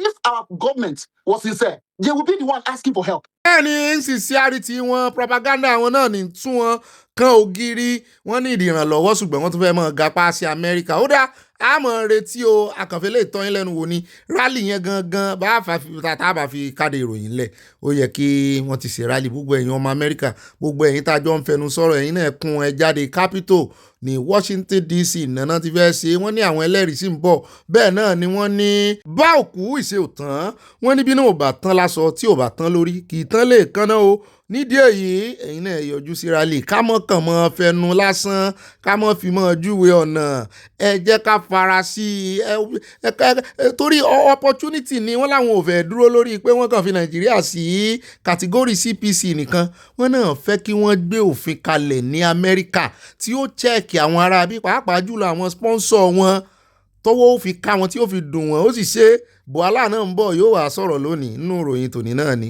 òun náà ti promise ọmọ Nàìjíríà wípé ọ̀gá àwọn olódóde ó tó mention orúkọ àwọn sponsor gbogbo àwọn terms and conditions tàn fún olódóde náà nù ẹ sì rí bí ọwọ́ wọn ṣe ran bó ṣe bọ́wọ́ ológun Nàìjíríà ṣe ranlẹ̀ lánàá pẹ̀lú ìrànlọ́wọ́ àwọn ológun Amẹ́ríkà tí ààrẹ Tinubu bá mọ̀ pé àwọn fẹ́ ìrànlọ́wọ́ gidi tán fẹ́ máa fi gbọ́ ìsọ̀ yìí tàbí tán fẹ́ fi controversy kankan bọ̀ ọ́ tán fẹ́ fi ṣe àwọn fi propaganda kankan sí tán fẹ́ kí Amẹ́ríkà ran àwọn lọ́wọ́ kán gbé ìgbésẹ̀ kán ṣe kíni kán gbà fọ́gà wọn. Ó dáa náà lẹ́tí pẹ́ lẹ́nu wọn yẹn o àwa náà ṣe atótónu aṣàròyé lé lórí abẹ́rẹ́ pọ̀rọ̀ ni àwọn arákùnrin sọ ó dúró gan àwọn Fúlàní ẹgbẹ́ rẹ̀ ò ní láìkì ẹ̀ ẹnu wa ń kan àwọn Fúlàní yẹn gan-an kọ́tì ọpẹ́lọpẹ́ Trump adúpẹ́ fún ìgbésẹ̀ tán gbé lánàá wọ́n ti ń yọ wọlé wọn náà ṣe surveillance fún àwọn ológun Nàìjíríà wọ́n ṣe surveillance tán báyìí wọ́n náà dáná yá wọn bí ó ṣe máa rí nù kó máa lo bí adúpẹ́ lọ́wọ́ Ọlọ́run ẹ já wá lọ tààràtààrà ẹ já sáré dé ọ̀dọ̀ ká tó lọ sọ́dọ̀ Buhari ìròyìn méjì náà ló kù àti láàní pẹ́ ẹ já dé ọ̀dọ̀ ẹni tó jẹ́ former president of the Pentecostal Fellowship of Nigeria Reverend Felix Ọmọbùdè tán sọ wípé kò sí ní tó burú ń bẹ̀ tán Kristẹni bá gbégbèsẹ̀ láti dóòlà ẹ̀mí ara wọn kán dáàbò bora wọn o gbogbo wọn bá sì lè gbé ìgbésẹ̀ yẹn Ọmọbùdè who spoke in an interview with journalists in Benin Edo State on Sunday ló sọ wípé such measures have become necessary ó ló ti pa dandan báyìí o due to the deliberate targeting of Christians by terrorist group láti pa wọn àti láti jí wọn gbé wípé believe ń tà wọn wípé genocide wà ní Nàìjíríà o he warned that the situation will become chaotic and even more complicated if Christians resorted to bearing arms to defend themselves against criminals. But Ọmọbùdè also said there was nothing wrong with the Nigerian government seeking external assistance to combat terrorism and banditry. Wọ́n gbé sí ààrẹ ìjáhùn àbí ààrẹ ìjẹrin Ọbásanjọ́ lẹ́yìn. He said there is nothing wrong táwọn church náà bá lè organize protection through appropriate channels during services and activities bó tiẹ̀ ṣe civil defence tó ń gbébọn gidi lẹ́mọ̀ gbà lọ́jọ́ sáfíìsì Sunday ó dá abẹ́ kí kàn ṣe pé kankan máa wọlé mú yín kọ̀ọ̀kan ìjèjì láì tiẹ̀ sí pé kìnìún ẹwà máa pariwo létà wọ́n wà kó yín lọ ẹwà máa wá millions of millions wọ́n tán kó lọ ń sọ̀sìn yẹn lánàá àtọ́ba tán kó lọ náà ó dà pé 100 million náà fẹ́ gbà lórí ọba yẹn nísìn ẹwà wọn tán pa láìpẹ́ yìí ní wọ́n ti rà wọn tán wá ní Niger o àwọn tán kó lọ ní Catholic ní àwọn àti ìrì wọn ẹwà àwọn tí wọ́n pa náà láìpẹ́ yìí priest tán pa ní Kaduna ọmọ Igbo ni ẹwà náà target Christian. It is only to be responsible for a leader at certain levels, for example, to call for the bearing of arms or call for violence. Ó láwọn ò fẹ́ béèrè fún violence o ó ní ṣùgbọ́n bẹ́ẹ̀ bá ṣe gbé wá làwọn ó ṣe gbé fún yín o wọ́n á ń rọ àwọn olórí ìjọ náà kàn náà mú protection àwọn ọjọ́ wọn ní Ìbàdàn wọn láti ń sọ fún wọn ti pẹ́ wọn dá sí ọ̀pọ̀lọpọ̀ wọn ò fẹnu sí ọ̀rọ̀ genocide wọn mọ̀ pé mọ̀kànmọ̀kàn lóye kan lóòótọ́ kò dọ́dọ̀ wọn tẹ́lẹ̀ ṣùgbọ́n ní ìsìn ẹ̀rù tí ń bà wọ́n ti ń lọ ṣọ́ọ̀ṣì bẹ́ẹ̀ bá rí èèyàn kan tí ń fẹsẹ̀ palẹ̀ ṣọ́ọ̀ṣì ní ìsìn tó ń lọ tí ń bọ̀ níta tí ò dúró tí ò fi gbogbo ara jókòó kẹ́ ẹ ti mọ̀ wípé ọkàn rẹ̀ ò balẹ̀ nínú ìgboro ní gbogbo ṣọ́ọ̀ṣì fẹ́ mọ̀ wà ní ìsìn kò sẹ́ni tó fẹ́ extend data mọ́ kò sẹ́ni tó fẹ́ lórí òkè mọ́ ẹ̀rù tí ń ba àwọn èèyàn pé wọ́n ń jí àwọn èèyàn gbé lóòótọ́ ṣé kì í wá ṣe òótọ́ ni àdúrà ló wá lọ bí ó ṣe dáa lórí ìgbàdúrà lè lórí káyé rẹ̀ lè dá kó o látúbọ̀ tán rí ẹ̀wà wo táwọn bandits ti ń dúró dìyàn wọ́n sì ti gbanú oko wọ́n ti gbanú jù ẹ mọ̀ jẹ́ àpẹ́ lórí ẹ̀kọ́ mọ́ tún ní àròyé wá pọ̀ bó ṣe mọ́ ká wa lára sí láti mọ́ fi tààrà sọ̀rọ̀ ẹ já wa lọ núrò ìta fi káde gbogbo rẹ̀ ńlẹ̀ lónìí ẹ já dọ́dọ̀ wàhálà ó tún ti fa wàhálà pẹ̀lú ẹnu rẹ̀ agbẹnusọ ààrẹ olódò rẹ̀ tún ti sọ̀rọ̀ ó ti sọ èròǹgbà agbésùmọ̀mí wípé western education ni wọ́n fẹ́ parun ló ti ẹ̀dá bẹ́ẹ̀ tí ń sòótọ́ bọ̀ ìwọ náà ló ní kò sí Christian genocide mélòó tó wá sọ yìí ìtumọ̀ ẹ̀ náà ni wípé Christian genocide wà wọ́n target Christian ìwọ ló sọ báyìí pé wọ́n fẹ́ pa western idea western education bá a bá wá bọ́ fọ́ sí wẹ́wẹ́ ó bá Christianity tó ràn gangan missionary ló mú western civil life wọnú Nàìjíríà àwọn náà mú western education wọ Nàìjíríà bẹ́ẹ̀ ni missionary ni àwọn náà mú wọnú Nàìjíríà torí ẹ̀ náà jihadis yẹn ṣe máa ń bínú wípé òfin Nàìjíríà òfin Kristẹni ni bẹ́ẹ̀ ni ajá olúwo náà sọ lọ́jọ́ sí torí ẹ̀ náà mú western education wọ Nàìjíríà ṣùgbọ́n ibẹ̀ látún ti wá fi ọ̀rọ̀ ilé àfi já irọ́ Sultan of Sokoto níbi tó ti sọ wípé òun mọ àwọn Boko Haram dáadáa jẹ́ àkọ́kọ́ fi tẹ́lẹ̀ ká gbọ́rọ̀ àti gbọ́rí ṣùgbọ́n kó lè jẹ wa dáadáa fẹ́ gbé yín débẹ̀ lórí ọ̀rọ̀ yìí ni ọ̀rọ̀ tí Buhari sọ pọ̀ ẹ bá ń tẹ̀sí ẹja kọ́kọ́ gbọ́ irọ́ tí Sultan of Sokoto pa fún wa lọ́jọ́ sí torí ọmọ ìkànnà ọmọ rẹ̀ náà ló wá járọ̀ rẹ̀ báyìí. On how I dealt with the Boko Haram issue. And let me also correct you, like I'm happy to hear that the Boko Haram is not really Boko Haram, that's not their name. I'm glad to hear that from somebody who is not me. If I'm the one who is saying that, somebody will say yes, because I know them. And that's not their name, because I know that they never claimed Boko is haram. If you have listened to some of their audio, which I had privilege of listening to, they said they didn't say Boko is haram, because so many of them have also gone to school, and they said you cannot open somebody's brain and remove the education in his head. So he already acquired that knowledge, that education. He's an engineer, he's a doctor, he's whatever it is. What they are saying is that those who have gone to school and are educated are leading bad governments. What they're after is the issue of bad governance, because they want to be free, they want to do whatever they feel they should do. And I want to correct, and I'm glad this is carried on TV, live. I want to correct this wrong notion that people, non-Muslims, hold about jihad. Ẹ̀yin náà ní kó gbé gbogbo ẹnu rẹ̀ sọ́hùn. Èmi náà ń wò pé kí ló ń rọ̀nù lọ́kàn yín, kí lẹ̀ ń sọ bí ṣe ń sọ̀rọ̀ yẹmọyẹmọ tó ń gba táìmù tó ní inú òun tó ń dùn pé orí live television ló ń ti ń sọ Boko Haram náà ló ń gba táìmù ló ń kọ̀rẹ́tì àwọn èèyàn sí o ló ń gífù lẹ́tọ̀ lórí ọ̀rọ̀ Boko Haram bọ́n ṣe jẹ́ ta ló ránṣẹ́ kí ni ìtumọ̀ kí ni àǹfààní lẹ́tọ̀ tó ń fáwọn èèyàn kán lè gbàgbọ́ nú Boko Haram àbí kán lè wà convince pé iṣẹ́ gidi náà ń ṣe tó iṣẹ́ wọn gan fi hàn wípé they are against the western world ta ló wá ń gbìyànjú àti convince ó ń convince ara rẹ̀ mọ́ ni àbí kí ó dà tó bá ní Boko Haram wọn lòdì sí western kí ni mission wọn tí ò lè sọ torí lẹ́yìn ọ̀rọ̀ Boko Haram ó mẹ́nu lé jihadis túmọ̀ ẹ̀ náà ni wípé jihadism náà ń ṣe wọ́n dẹ̀ strive ni. Abalajọ tán àáfàá kan fi ń pe Boko Haram lẹ́ni rẹ̀ ńlẹ̀ Yorùbá wọ́n ti ẹ̀ láwọn náà ò sí mọ́ wọ́n ti dẹni àná.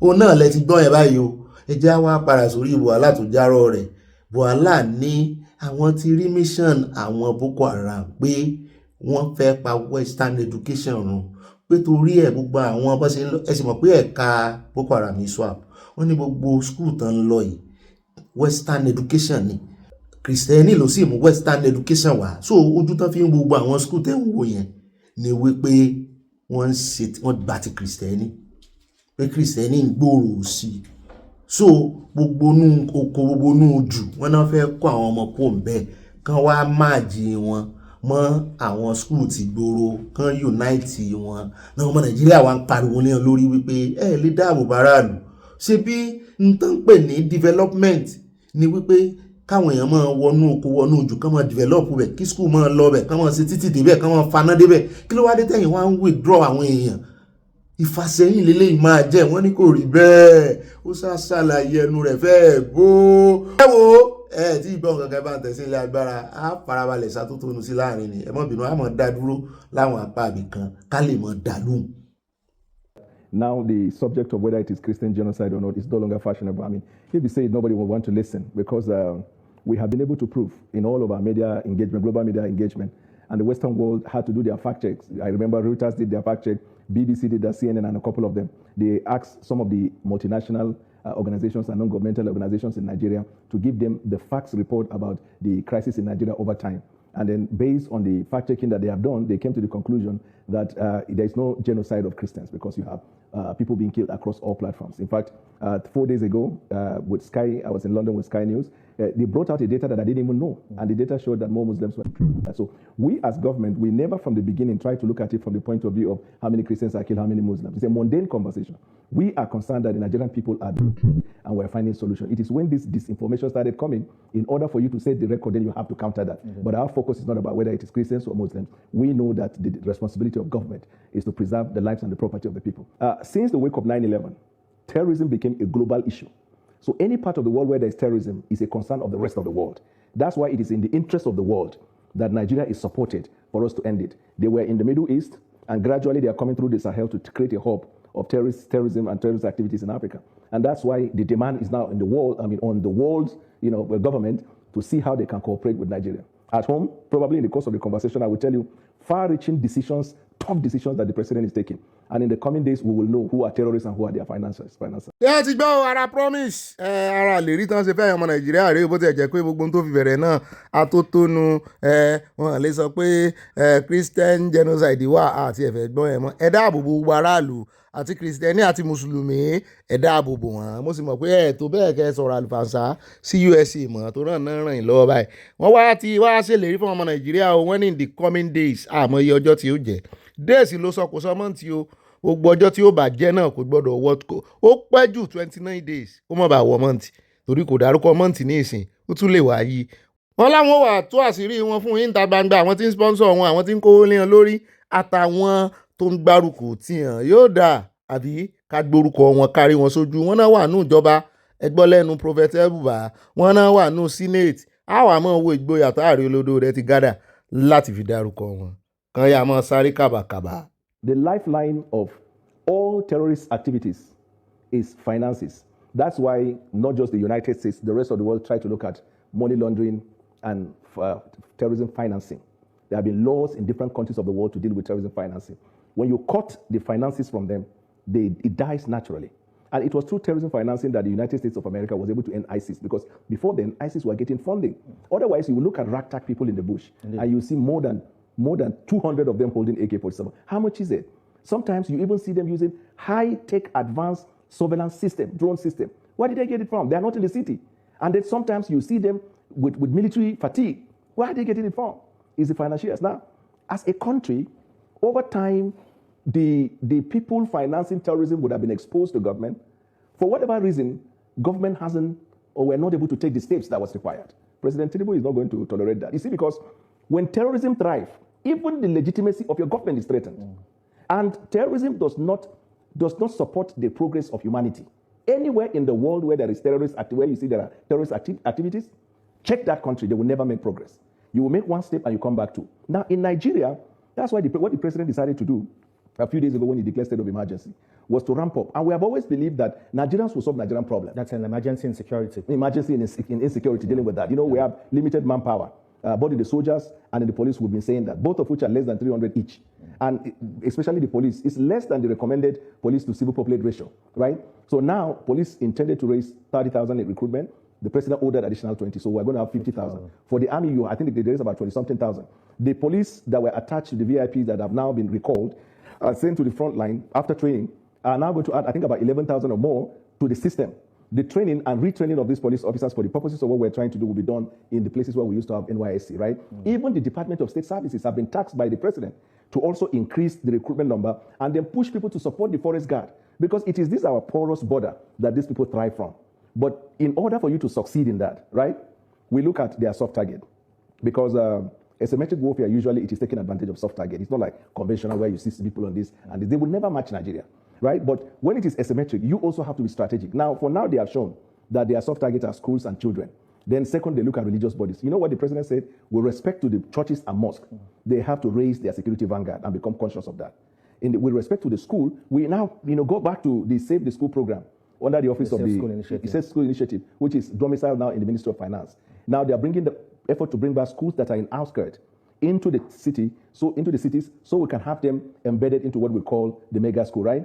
Then those ones that are very, very far, local government and far places, they will now be integrated into the unity schools. We're looking at that. All of that is possible because the war of Boko Haram is a war against Western education. And we cannot close schools. Like all over the country, schools are being closed just because of this element. No, we're reinventing ways by which people will continue to learn while we find ways of dealing with this. Náà láti gbá yẹn o náà ló kọ́kọ́ sọ pé Christian genocide yóò sí ṣùgbọ́n ó ní àwọn Boko Haram tẹ̀ ń gbìyànjú àti lé lọ yìí. Ó ní mission wọn ni wípé láti dojú ogun kọ gbogbo ohun tó jẹ́ Western education. Ta ló mú Western education wá sí ìbáṣe Kristẹni?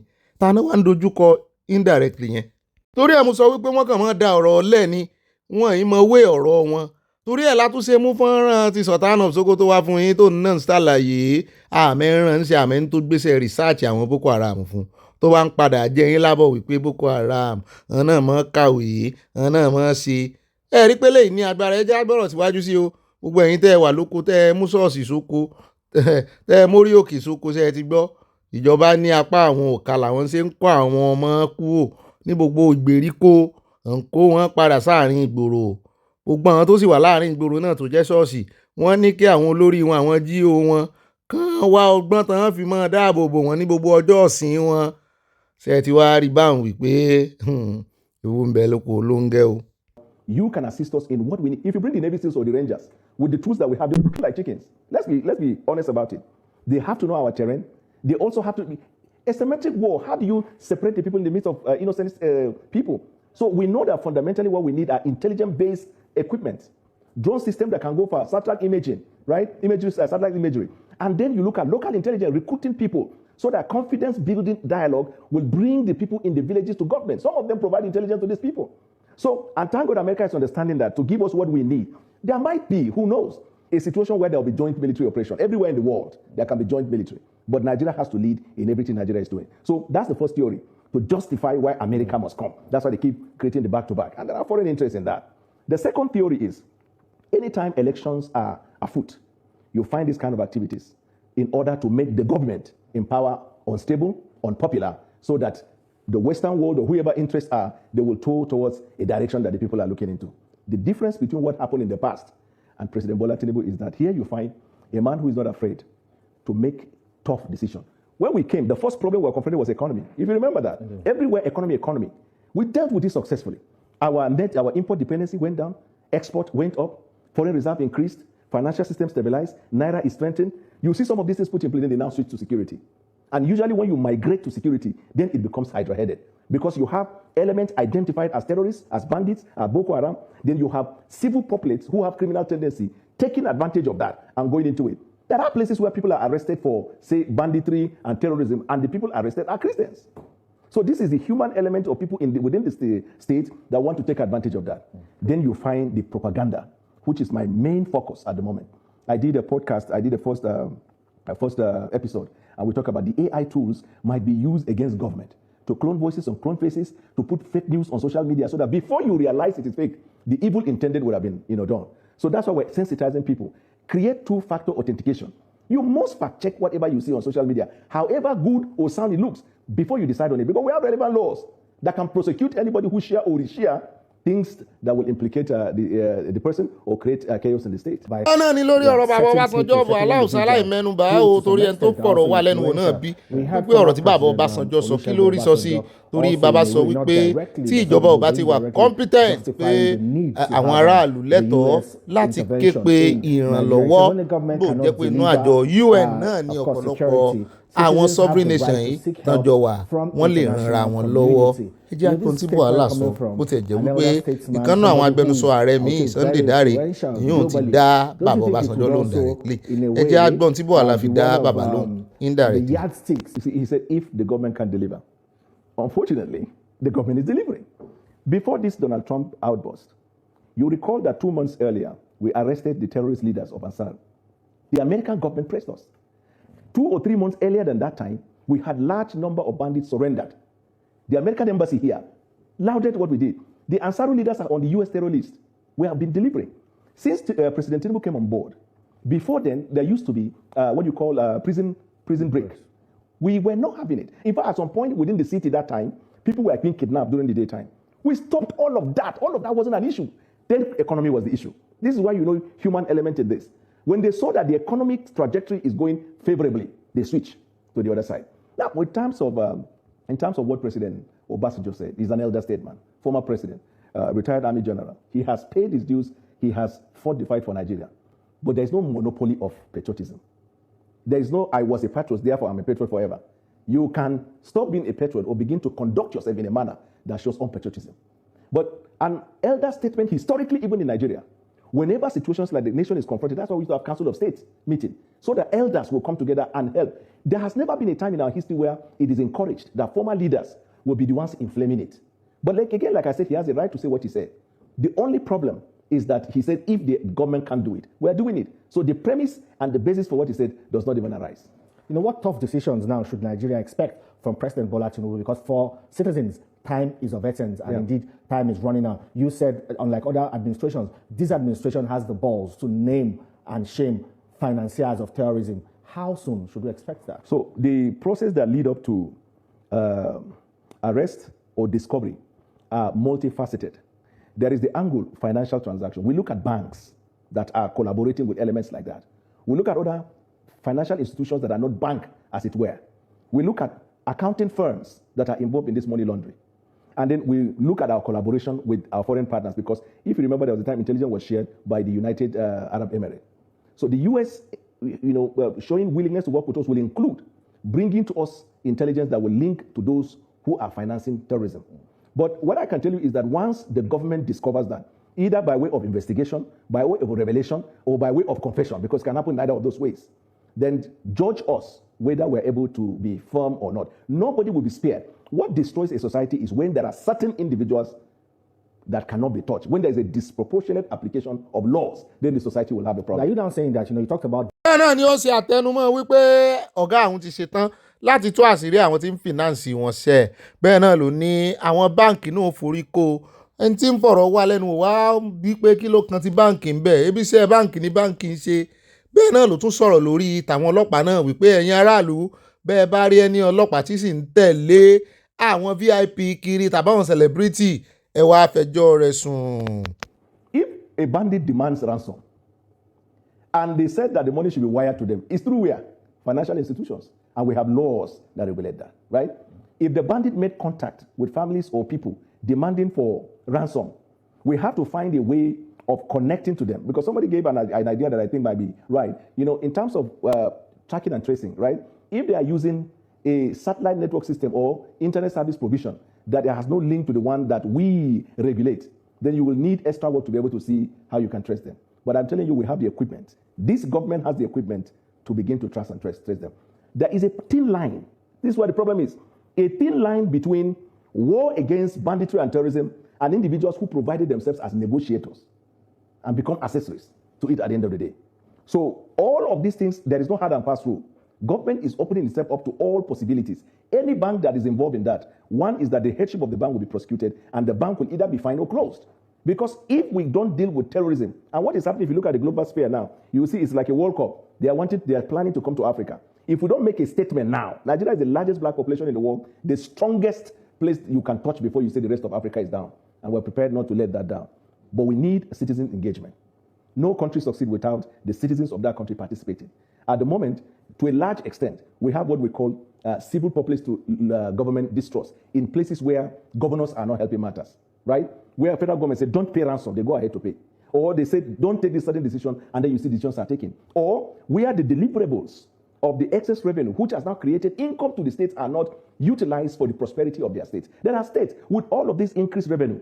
If you go to that state, they are worse off now than they were before the revenue came. How do you just oppose that? Healthcare system, look at people dying on something that is preventable and avoidable. Of a political trajectory where the opposition don't even know their left from their right. Some people say it's karma that APC played the same card when the PDP was in government. I don't know. Okay, talk about the specifics. Like, I like if you point at something as APC did this particular thing. Or just like when the Chibok girls were abducted, you know, it was one major issue that the APC used that even brought it on the ballot. And one of the things that a lot of people say gave them victory. So let me tell you the difference. When Chibok girls were abducted or kidnapped, whatever word that best describes the situation, the government of that day was in denial. We have never been in denial as to realities of what is happening. Have you not heard the president continuously telling the Nigerian people, trust me, we will fix the security. We know what is happening and we feel sad that any citizen of Nigeria escaped. During that time, they said there was no Chibok girls. They said it was a host. In fact, it was 2 weeks to election when they shifted it that President Jonathan then decided to go to Borno because they didn't believe. This is one fundamental difference. And then the second difference is that they were insensitive with all of the revenue at that time in dealing with that situation. Have you seen what the president is doing? He was to go for an all-important G20 meeting in South Africa to follow up with AU meeting in Angola. He cancelled those meetings and sent the vice president so he can focus on Nigeria. Not just that. He tasked all the security chiefs put together and gave a timeline, deadline, and order. If you don't do it, then we will know what to do. Not just that. He sent us around the world to take the Nigerian message. Truth. You see what he said, why we justify what we are saying. Nobody's hiding anything. The world should come and see truth is what we are saying. And we took it. Then he sent delegation. They came back now, committee is going to be set up. And then he revamped the security architecture. Guess what? He even encouraged the National Assembly to begin process for the amendment of the Constitution that will provide for state police. Bah! We are gradually coming to the end of this problem. You see that devil that is saying there shouldn't be state police is the main problem behind our insecurity in Nigeria. Where your own state as a governor, you cannot control the security of your people. But you see, he said the willing states can adopt that. Now, by the time states begin to establish state police, at least they will protect their states. So if this state protects one, this one protects two, at the end of the day, you discover that the problem we're having is even around the states, not that of the federal government. So state police is coming, and it is coming to stay. And we'll find a solution to that. But the president also said in that order, encouraging states of the federation that have what they call quasi-security network, that government will collaborate with you. We'll give you what you need in order to strengthen the front. The Amotekun in the southwest, in Borno State, for example, where civilian jet. ó náà lẹ́tí gbọ́ yẹn wọ́n lérí lẹ́ka nísìnyí o wọ́n ní state police ó di dandan kó wáyé ṣùgbọ́n mo rántí àyà ìwọ náà rántí ìkan náà àwọn commissioner of police náà sọ ń gbà náà wípé idea state police pé àwọn ò dànù bí omi ìsanwó ni mò ń wá fídíò yẹn ń wò rí ẹ̀jẹ̀ agbọ́rọ̀ síwájú sí i lẹ́nu Buhala. The idea was initiated by the Department of State Services. The army embraced it, and it was very helpful for them in discovering from among the civil populace those who are Boko Haram. This is what we say, you have to be intelligence-driven war. It's not a conventional way, it's asymmetric. But the police were the ones saying, no, you feel like your power is going to be taken away. This democracy was not handed by God. There has to be evolution. It has to evolve. You see, so that's why people don't even want the amendment of the Constitution in the first place. Because we feel like it is either a Bible or Quran that came from heaven. America has 28 amendments. And then under each amendment, you find decisions of court that further expand the horizon of the law as it is. Ó ti ẹ̀dá tó náà fẹnu ara rẹ̀ sọ pé àwọn ọlọ́pàá ò fẹ́ fọwọ́ sí tẹ́lẹ̀ wọn ò fẹ́ fẹ́ ṣùgbọ́n pẹ̀lú ohun líle tó náà fi jíṣẹ́ tán wá ràn báyìí torí wọ́n ní bá a bá ràn mọ́ níṣẹ́ rú àmọ́ fi tọmọ jẹ ó ti fi tọmọ jẹ báyìí wípé bọ́n fẹ́ bọ́ kọ̀ wọ́n máa gbà ń dandan wípé state police ń bọ̀ ẹjẹ́ wá gbọ́rọ̀ lórí ọ̀rọ̀ pé wọ́n withdraw àwọn ọlọ́pàá lẹ́yìn àwọn VIP a sì ń ráwọn fídíò kan in fact ìkànnlẹ̀ ń wò yìí níbi tí ìkànnù wọn tó ti ń fi army tó ti ń fi sọmọ ọ̀dọ̀ tó ní kó máa gbówó tẹ̀lé òun kiri ẹ jẹ́ á gbọ́ ìdáhùn tí Buhala fi dáhùn. Seeing videos of policemen moving around with VIPs, so that's what we are calling on all citizens of Nigeria. If you identify a celebrity, a private sector person, or any person who has the police that by executive order of the president, they were withdrawn. As much as you can capture evidence, whether photograph or video. Will this also include ministers, senators? No. You see, VIPs, the order of the president to withdraw with VIPs is not, in my view, it is not like all-encompassing. There are critical people in government that will have one form of security or the other. It could be SSS and not police, right? But the thing is that civil defense are there. That's what the president said. All of these people, civil defense will be there to help you. But police have no business being with you, whether you're in government. Civil defense are there. The police will go to the front line and do the job. So you ask how committed is the president. Now, if we have evidence of violation of the order of the president by anybody, and what I mean by anybody is anybody appointed by the president. But that's where he has the power. Anybody appointed by the president that flouts the presidential order, we are happy to have that information so we can judge whether the president is a man who stands on his word or a president that can be bended by people who undermine the instruction or directive of the president. Anybody, Nigerian people, get the record, get the picture, get anything.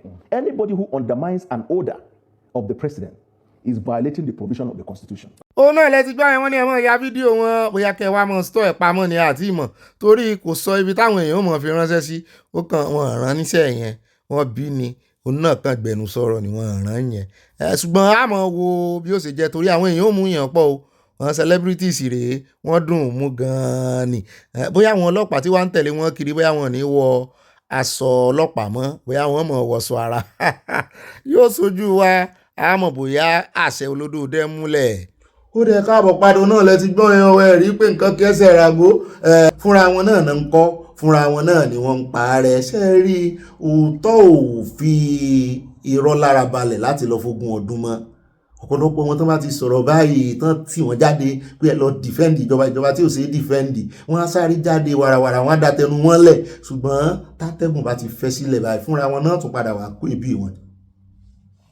ó kó ebi rẹ̀ jẹ ni nígbà tó bá ní Boko Haram wọ́n ń tágẹ́ẹ̀tì western education àwọn wo ló mú western education wà Nàìjíríà kọ́ọ̀tì Christianity ni àwọn missionary àwọn náà mú western wá àwọn náà ń kọ́ wa àwọn náà fi ṣọ́ọ̀kì kọ́ àwọn náà mú wá tí sọ̀tà ń sọ wípé ó mọ̀ wọ́n délédélé pé wọ́n ń kàwé ìṣàgbọ́ ṣé wàá rí wípé àwọn olórí yín wọ́n kàn ń defend wọ́n ń sápamọ́ sẹ́yìn ìka kan ni tí ìṣẹ̀lẹ̀ bá ti ṣẹlẹ̀ ẹ̀yin ní kẹ́ ẹ mọ̀jẹ̀ kan tàn yín àríyànjiyàn gan wà lára tó dá Nàìjíríà dúró dé ìkórìtà tá a wà yìí ó dá àwọn òní sọjù bá náà lọ lórí eléyìí kí gbogbo wa ká mọ̀ rí bí ṣe ń lọ àwọn ò mọ̀ fẹ̀dí wọn tà báyìí atẹ́gùn làwà adìẹ làwọn pátẹ́gùn bá sì ti fẹ́ àárí fòrò adìẹ àfi kí adìẹ mọ́ kọ̀dí sátẹ́gùn yóò yẹ kó nìyẹ ẹlẹ́wọ̀n àròrin bára wa ṣe o ọ̀sẹ̀ tuntun tá a wá wọ̀ yóò san wá sówó san wá sọmọ yóò san wá sáìkù baálé ọ̀rọ̀ God bless you and I love you I see you tomorrow ẹ bá pín bó bá dénú yín àyà ọ̀rọ̀ kan ò nu Abala ẹ̀ ń bára ẹ̀ kí ló ní fún wa lónìí.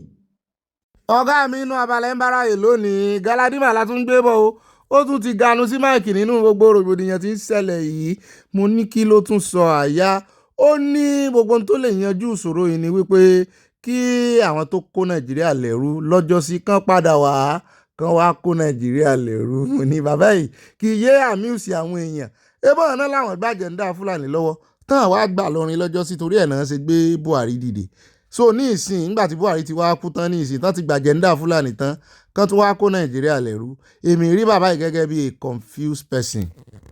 So what is the way forward? We need a permanent solution, lasting solution to this because everybody has had it up to here. You elect to go the leaders when time comes. How? With the election fraud going on? You're asking me which way forward. I'm telling you. How do we get this right? You've been in the system. It's very simple now. It's very simple. Don't take their 200 naira and their Indomie. When there's poverty on the land? It's okay. Then take it and suffer. Take it and suffer. You know that me, I'm not concerned with what is happening. All that I can do is to go to my farm and produce enough to eat. You have a farm and you're not scared going to your farm because of the rising state of security. If I stay at home, I die of hunger. If I go to the farm, if I'm lucky, I escape. So you have to give a word of encouragement to farmers so that we won't go. They can't do. Look at it. Even the farming has been destroyed by this government. They made massive importation. Do you know how much a bag of beans is costing? 25,000 naira. So, how many bags of beans do you have to farm and sell and buy one bag of fertilizer? That's serious. Now, Laji, back to my question. Yes. How do we get out of it? Government should stop selfishness and do the job. How do they do the job? How do they do the job? Excuse me. I suggested they bring in mercenaries to sort out the country. If they can't bring in mercenary, let them ask Britain to come back and colonize us. To colonize us, going back to 60 you don't know elder statesman Samuel Mbakwe before his death. That's his suggestion, and I supported him then. So you prefer for us to go back to of course, now days? They can sanitize the country, put us on the rule of law, and teach us democracy and good governance and stop corruption. But you know the presidency cannot do this alone. The lawmakers, the presidency cannot do this alone. What about the lawmakers? What about the government? No, forget about the judiciary, forget about the legislature, forget about the presidency. You, what's your priority in life? My priority is to have peaceful environment. So does it matter that whether, I can go out tomorrow and not look my back up? Does it matter whether it is a blue man or a black man or a yellow man that brings that peace to you and put food on the table? I'm a very patriotic person. Mm-hmm. That's why I have the guts to say this. You know that those in authority wouldn't like my guts. But they should be pleased, they should be happy that somebody can stand up and tell them what they need to do or what they are not doing and they should do. At the rate we are going, if the bandits have a communication among themselves, they can take over Abuja.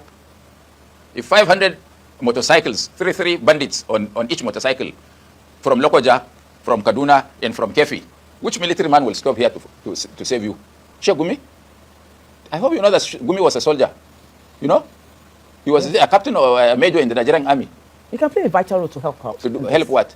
Can he? To help what? Who? To help Nigerian government, of course. Is Nigerian government interested in bringing peace? They don't need a Gumi. They should know what to do. So you think Gumi is doing the right thing? They don't need a Gumi. They know what to do. They don't want to do that because that doesn't bring money into the pocket. Because he's still talking about negotiation. No. You see, I think I better educate Nigerians. Even if we go to war, the end product is that we finish it on the table. But you have to put as much pressure as Trump is now putting on Nigeria to extract from the opponent. So, Gumi is a patriotic Nigerian who has a view. It may not resonate with me or you, but he remains a Nigerian with an alternative view to that of government. Aya, mo gbé bàbá ìwà mọ́ o. Ení mo ṣe mọ̀ pé bàbá yìí ò gbádùn nǹkan kan rọ́ọ̀lù lọ́pọlọ. Àrùn àgbà ti setting sí bàbá yìí. Pẹ̀lú gbogbo àjẹ́ndà àwọn látijọ́ iná, pẹ̀lú gbogbo bó ṣe gbìyànjú tó ń gba Buhari, ó wá padà wá ní ìsìn. Ó ní kí Britain wá recolonize tàbí kan kó mercenaries wọlé. Adúrú mercenaries tẹ́yìn kó wọlé ńkọ́ tẹ́ ẹ sílẹ̀kùn fún látẹ̀yìnkùlé yín tẹ́ ẹ fi bá yé Haúsá jẹ́. Ńgbà tí àwọn Kìrìsìtẹ́nì wá pariwo wípé kí Trump Amẹ́ríkà wá gba àwọn, ẹ̀yin ṣe ní ẹ̀ ní gbà. Ṣé bó wà lára àwọn tó sọ̀rọ̀, ó wá ń gbèsè Gumi lẹ́yìn. Ta lè sí ó gbè tẹ́lẹ̀ bí òṣèlégbò. Bàbá yìí ìrònú rẹ̀ ó ti jẹlẹ̀. Wọ́n bá ní ìrònú èèyàn jẹlẹ̀. Ẹ wá onígọ̀t láti wá pé British wá kí British wá recolonize Nàìjíríà. Ṣùgbọ́n ẹ fẹ́ ká Amẹ́ríkà wá. Amẹ́ríkà ò sì pòun wọn páwọn ń bọ̀ wá recolonize yín. Ẹ tó mọ̀ lọ́rùn wọ́n ti ń rí ọwọ́ Amẹ́ríkà, ẹ̀rù ti ń bà wọ́n. Wọ́n tún wá ń jáde ara ń kan wọ́n. Ẹ ti ṣì olódòdó ò fojú yín hàn. Mọ̀ bó kó sábà wá sí náà fún Sunday Igboho kò jù bá náà lọ. Kán tún kù lọ́rùn ẹ̀. Kán gbẹ́sẹ̀ kúrò lórí nǹkan ní ẹ̀. Ìyókù olódòdó a fi gbogbo ẹ̀ lé ọ lọ́wọ́. Ṣé wọ́n bó ṣe wọ̀ ọ́? Ṣé wọ́n bó ṣe wọ̀ ọ́? Aya mi ní kán fi ẹ̀sùn treason kàn án. Ìjọba olódòdó wà ń bẹ̀ òun pe Britain bí ìgbà tó ń pe ìjọba orílẹ̀-èdè mi kan wá gbàjọba ni. This is the one of the victims that were along this Oshoko road. So he ran out from the capacity of the bandits. So what is your name? My name is Onoja Joseph. Okay, I'm coming from to Abuja for my Suez this thing. So we are inside 18 passenger. 18 passenger bus when this thing happened. We are marching to the inside the bush.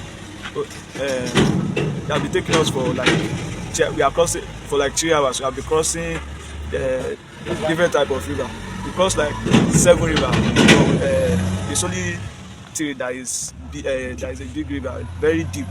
So on our way going, they are maltreating some people that are not cooperating. So how I managed to escape is that immediately I see that everywhere is getting dark, and I managed myself inside one bush. Okay. That was why I escaped. So as I was coming out, I saw 3 men outside that night. In this village? Yes, in this village. I was even thinking I am safe in their hand. In the Shoko village? Yes. I was even thinking I was safe in their hand. When I started, they were asking me questions like, those people are bike, something like that. They're all gone. There are plenty. I said yes. That was when they started calling them that why will they allow someone to escape during the operation? Then they are speaking language.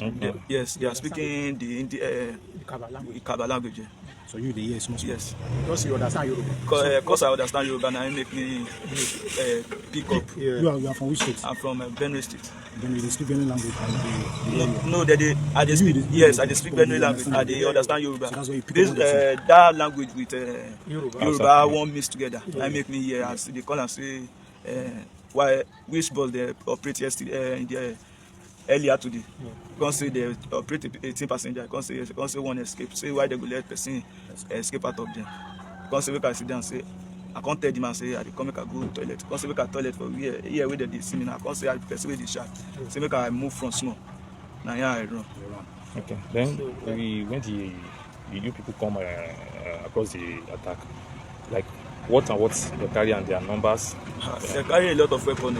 They even carry weapon. They even get weapon. We say, people like say they no feel land. Now on top back the mash and put where they shoot.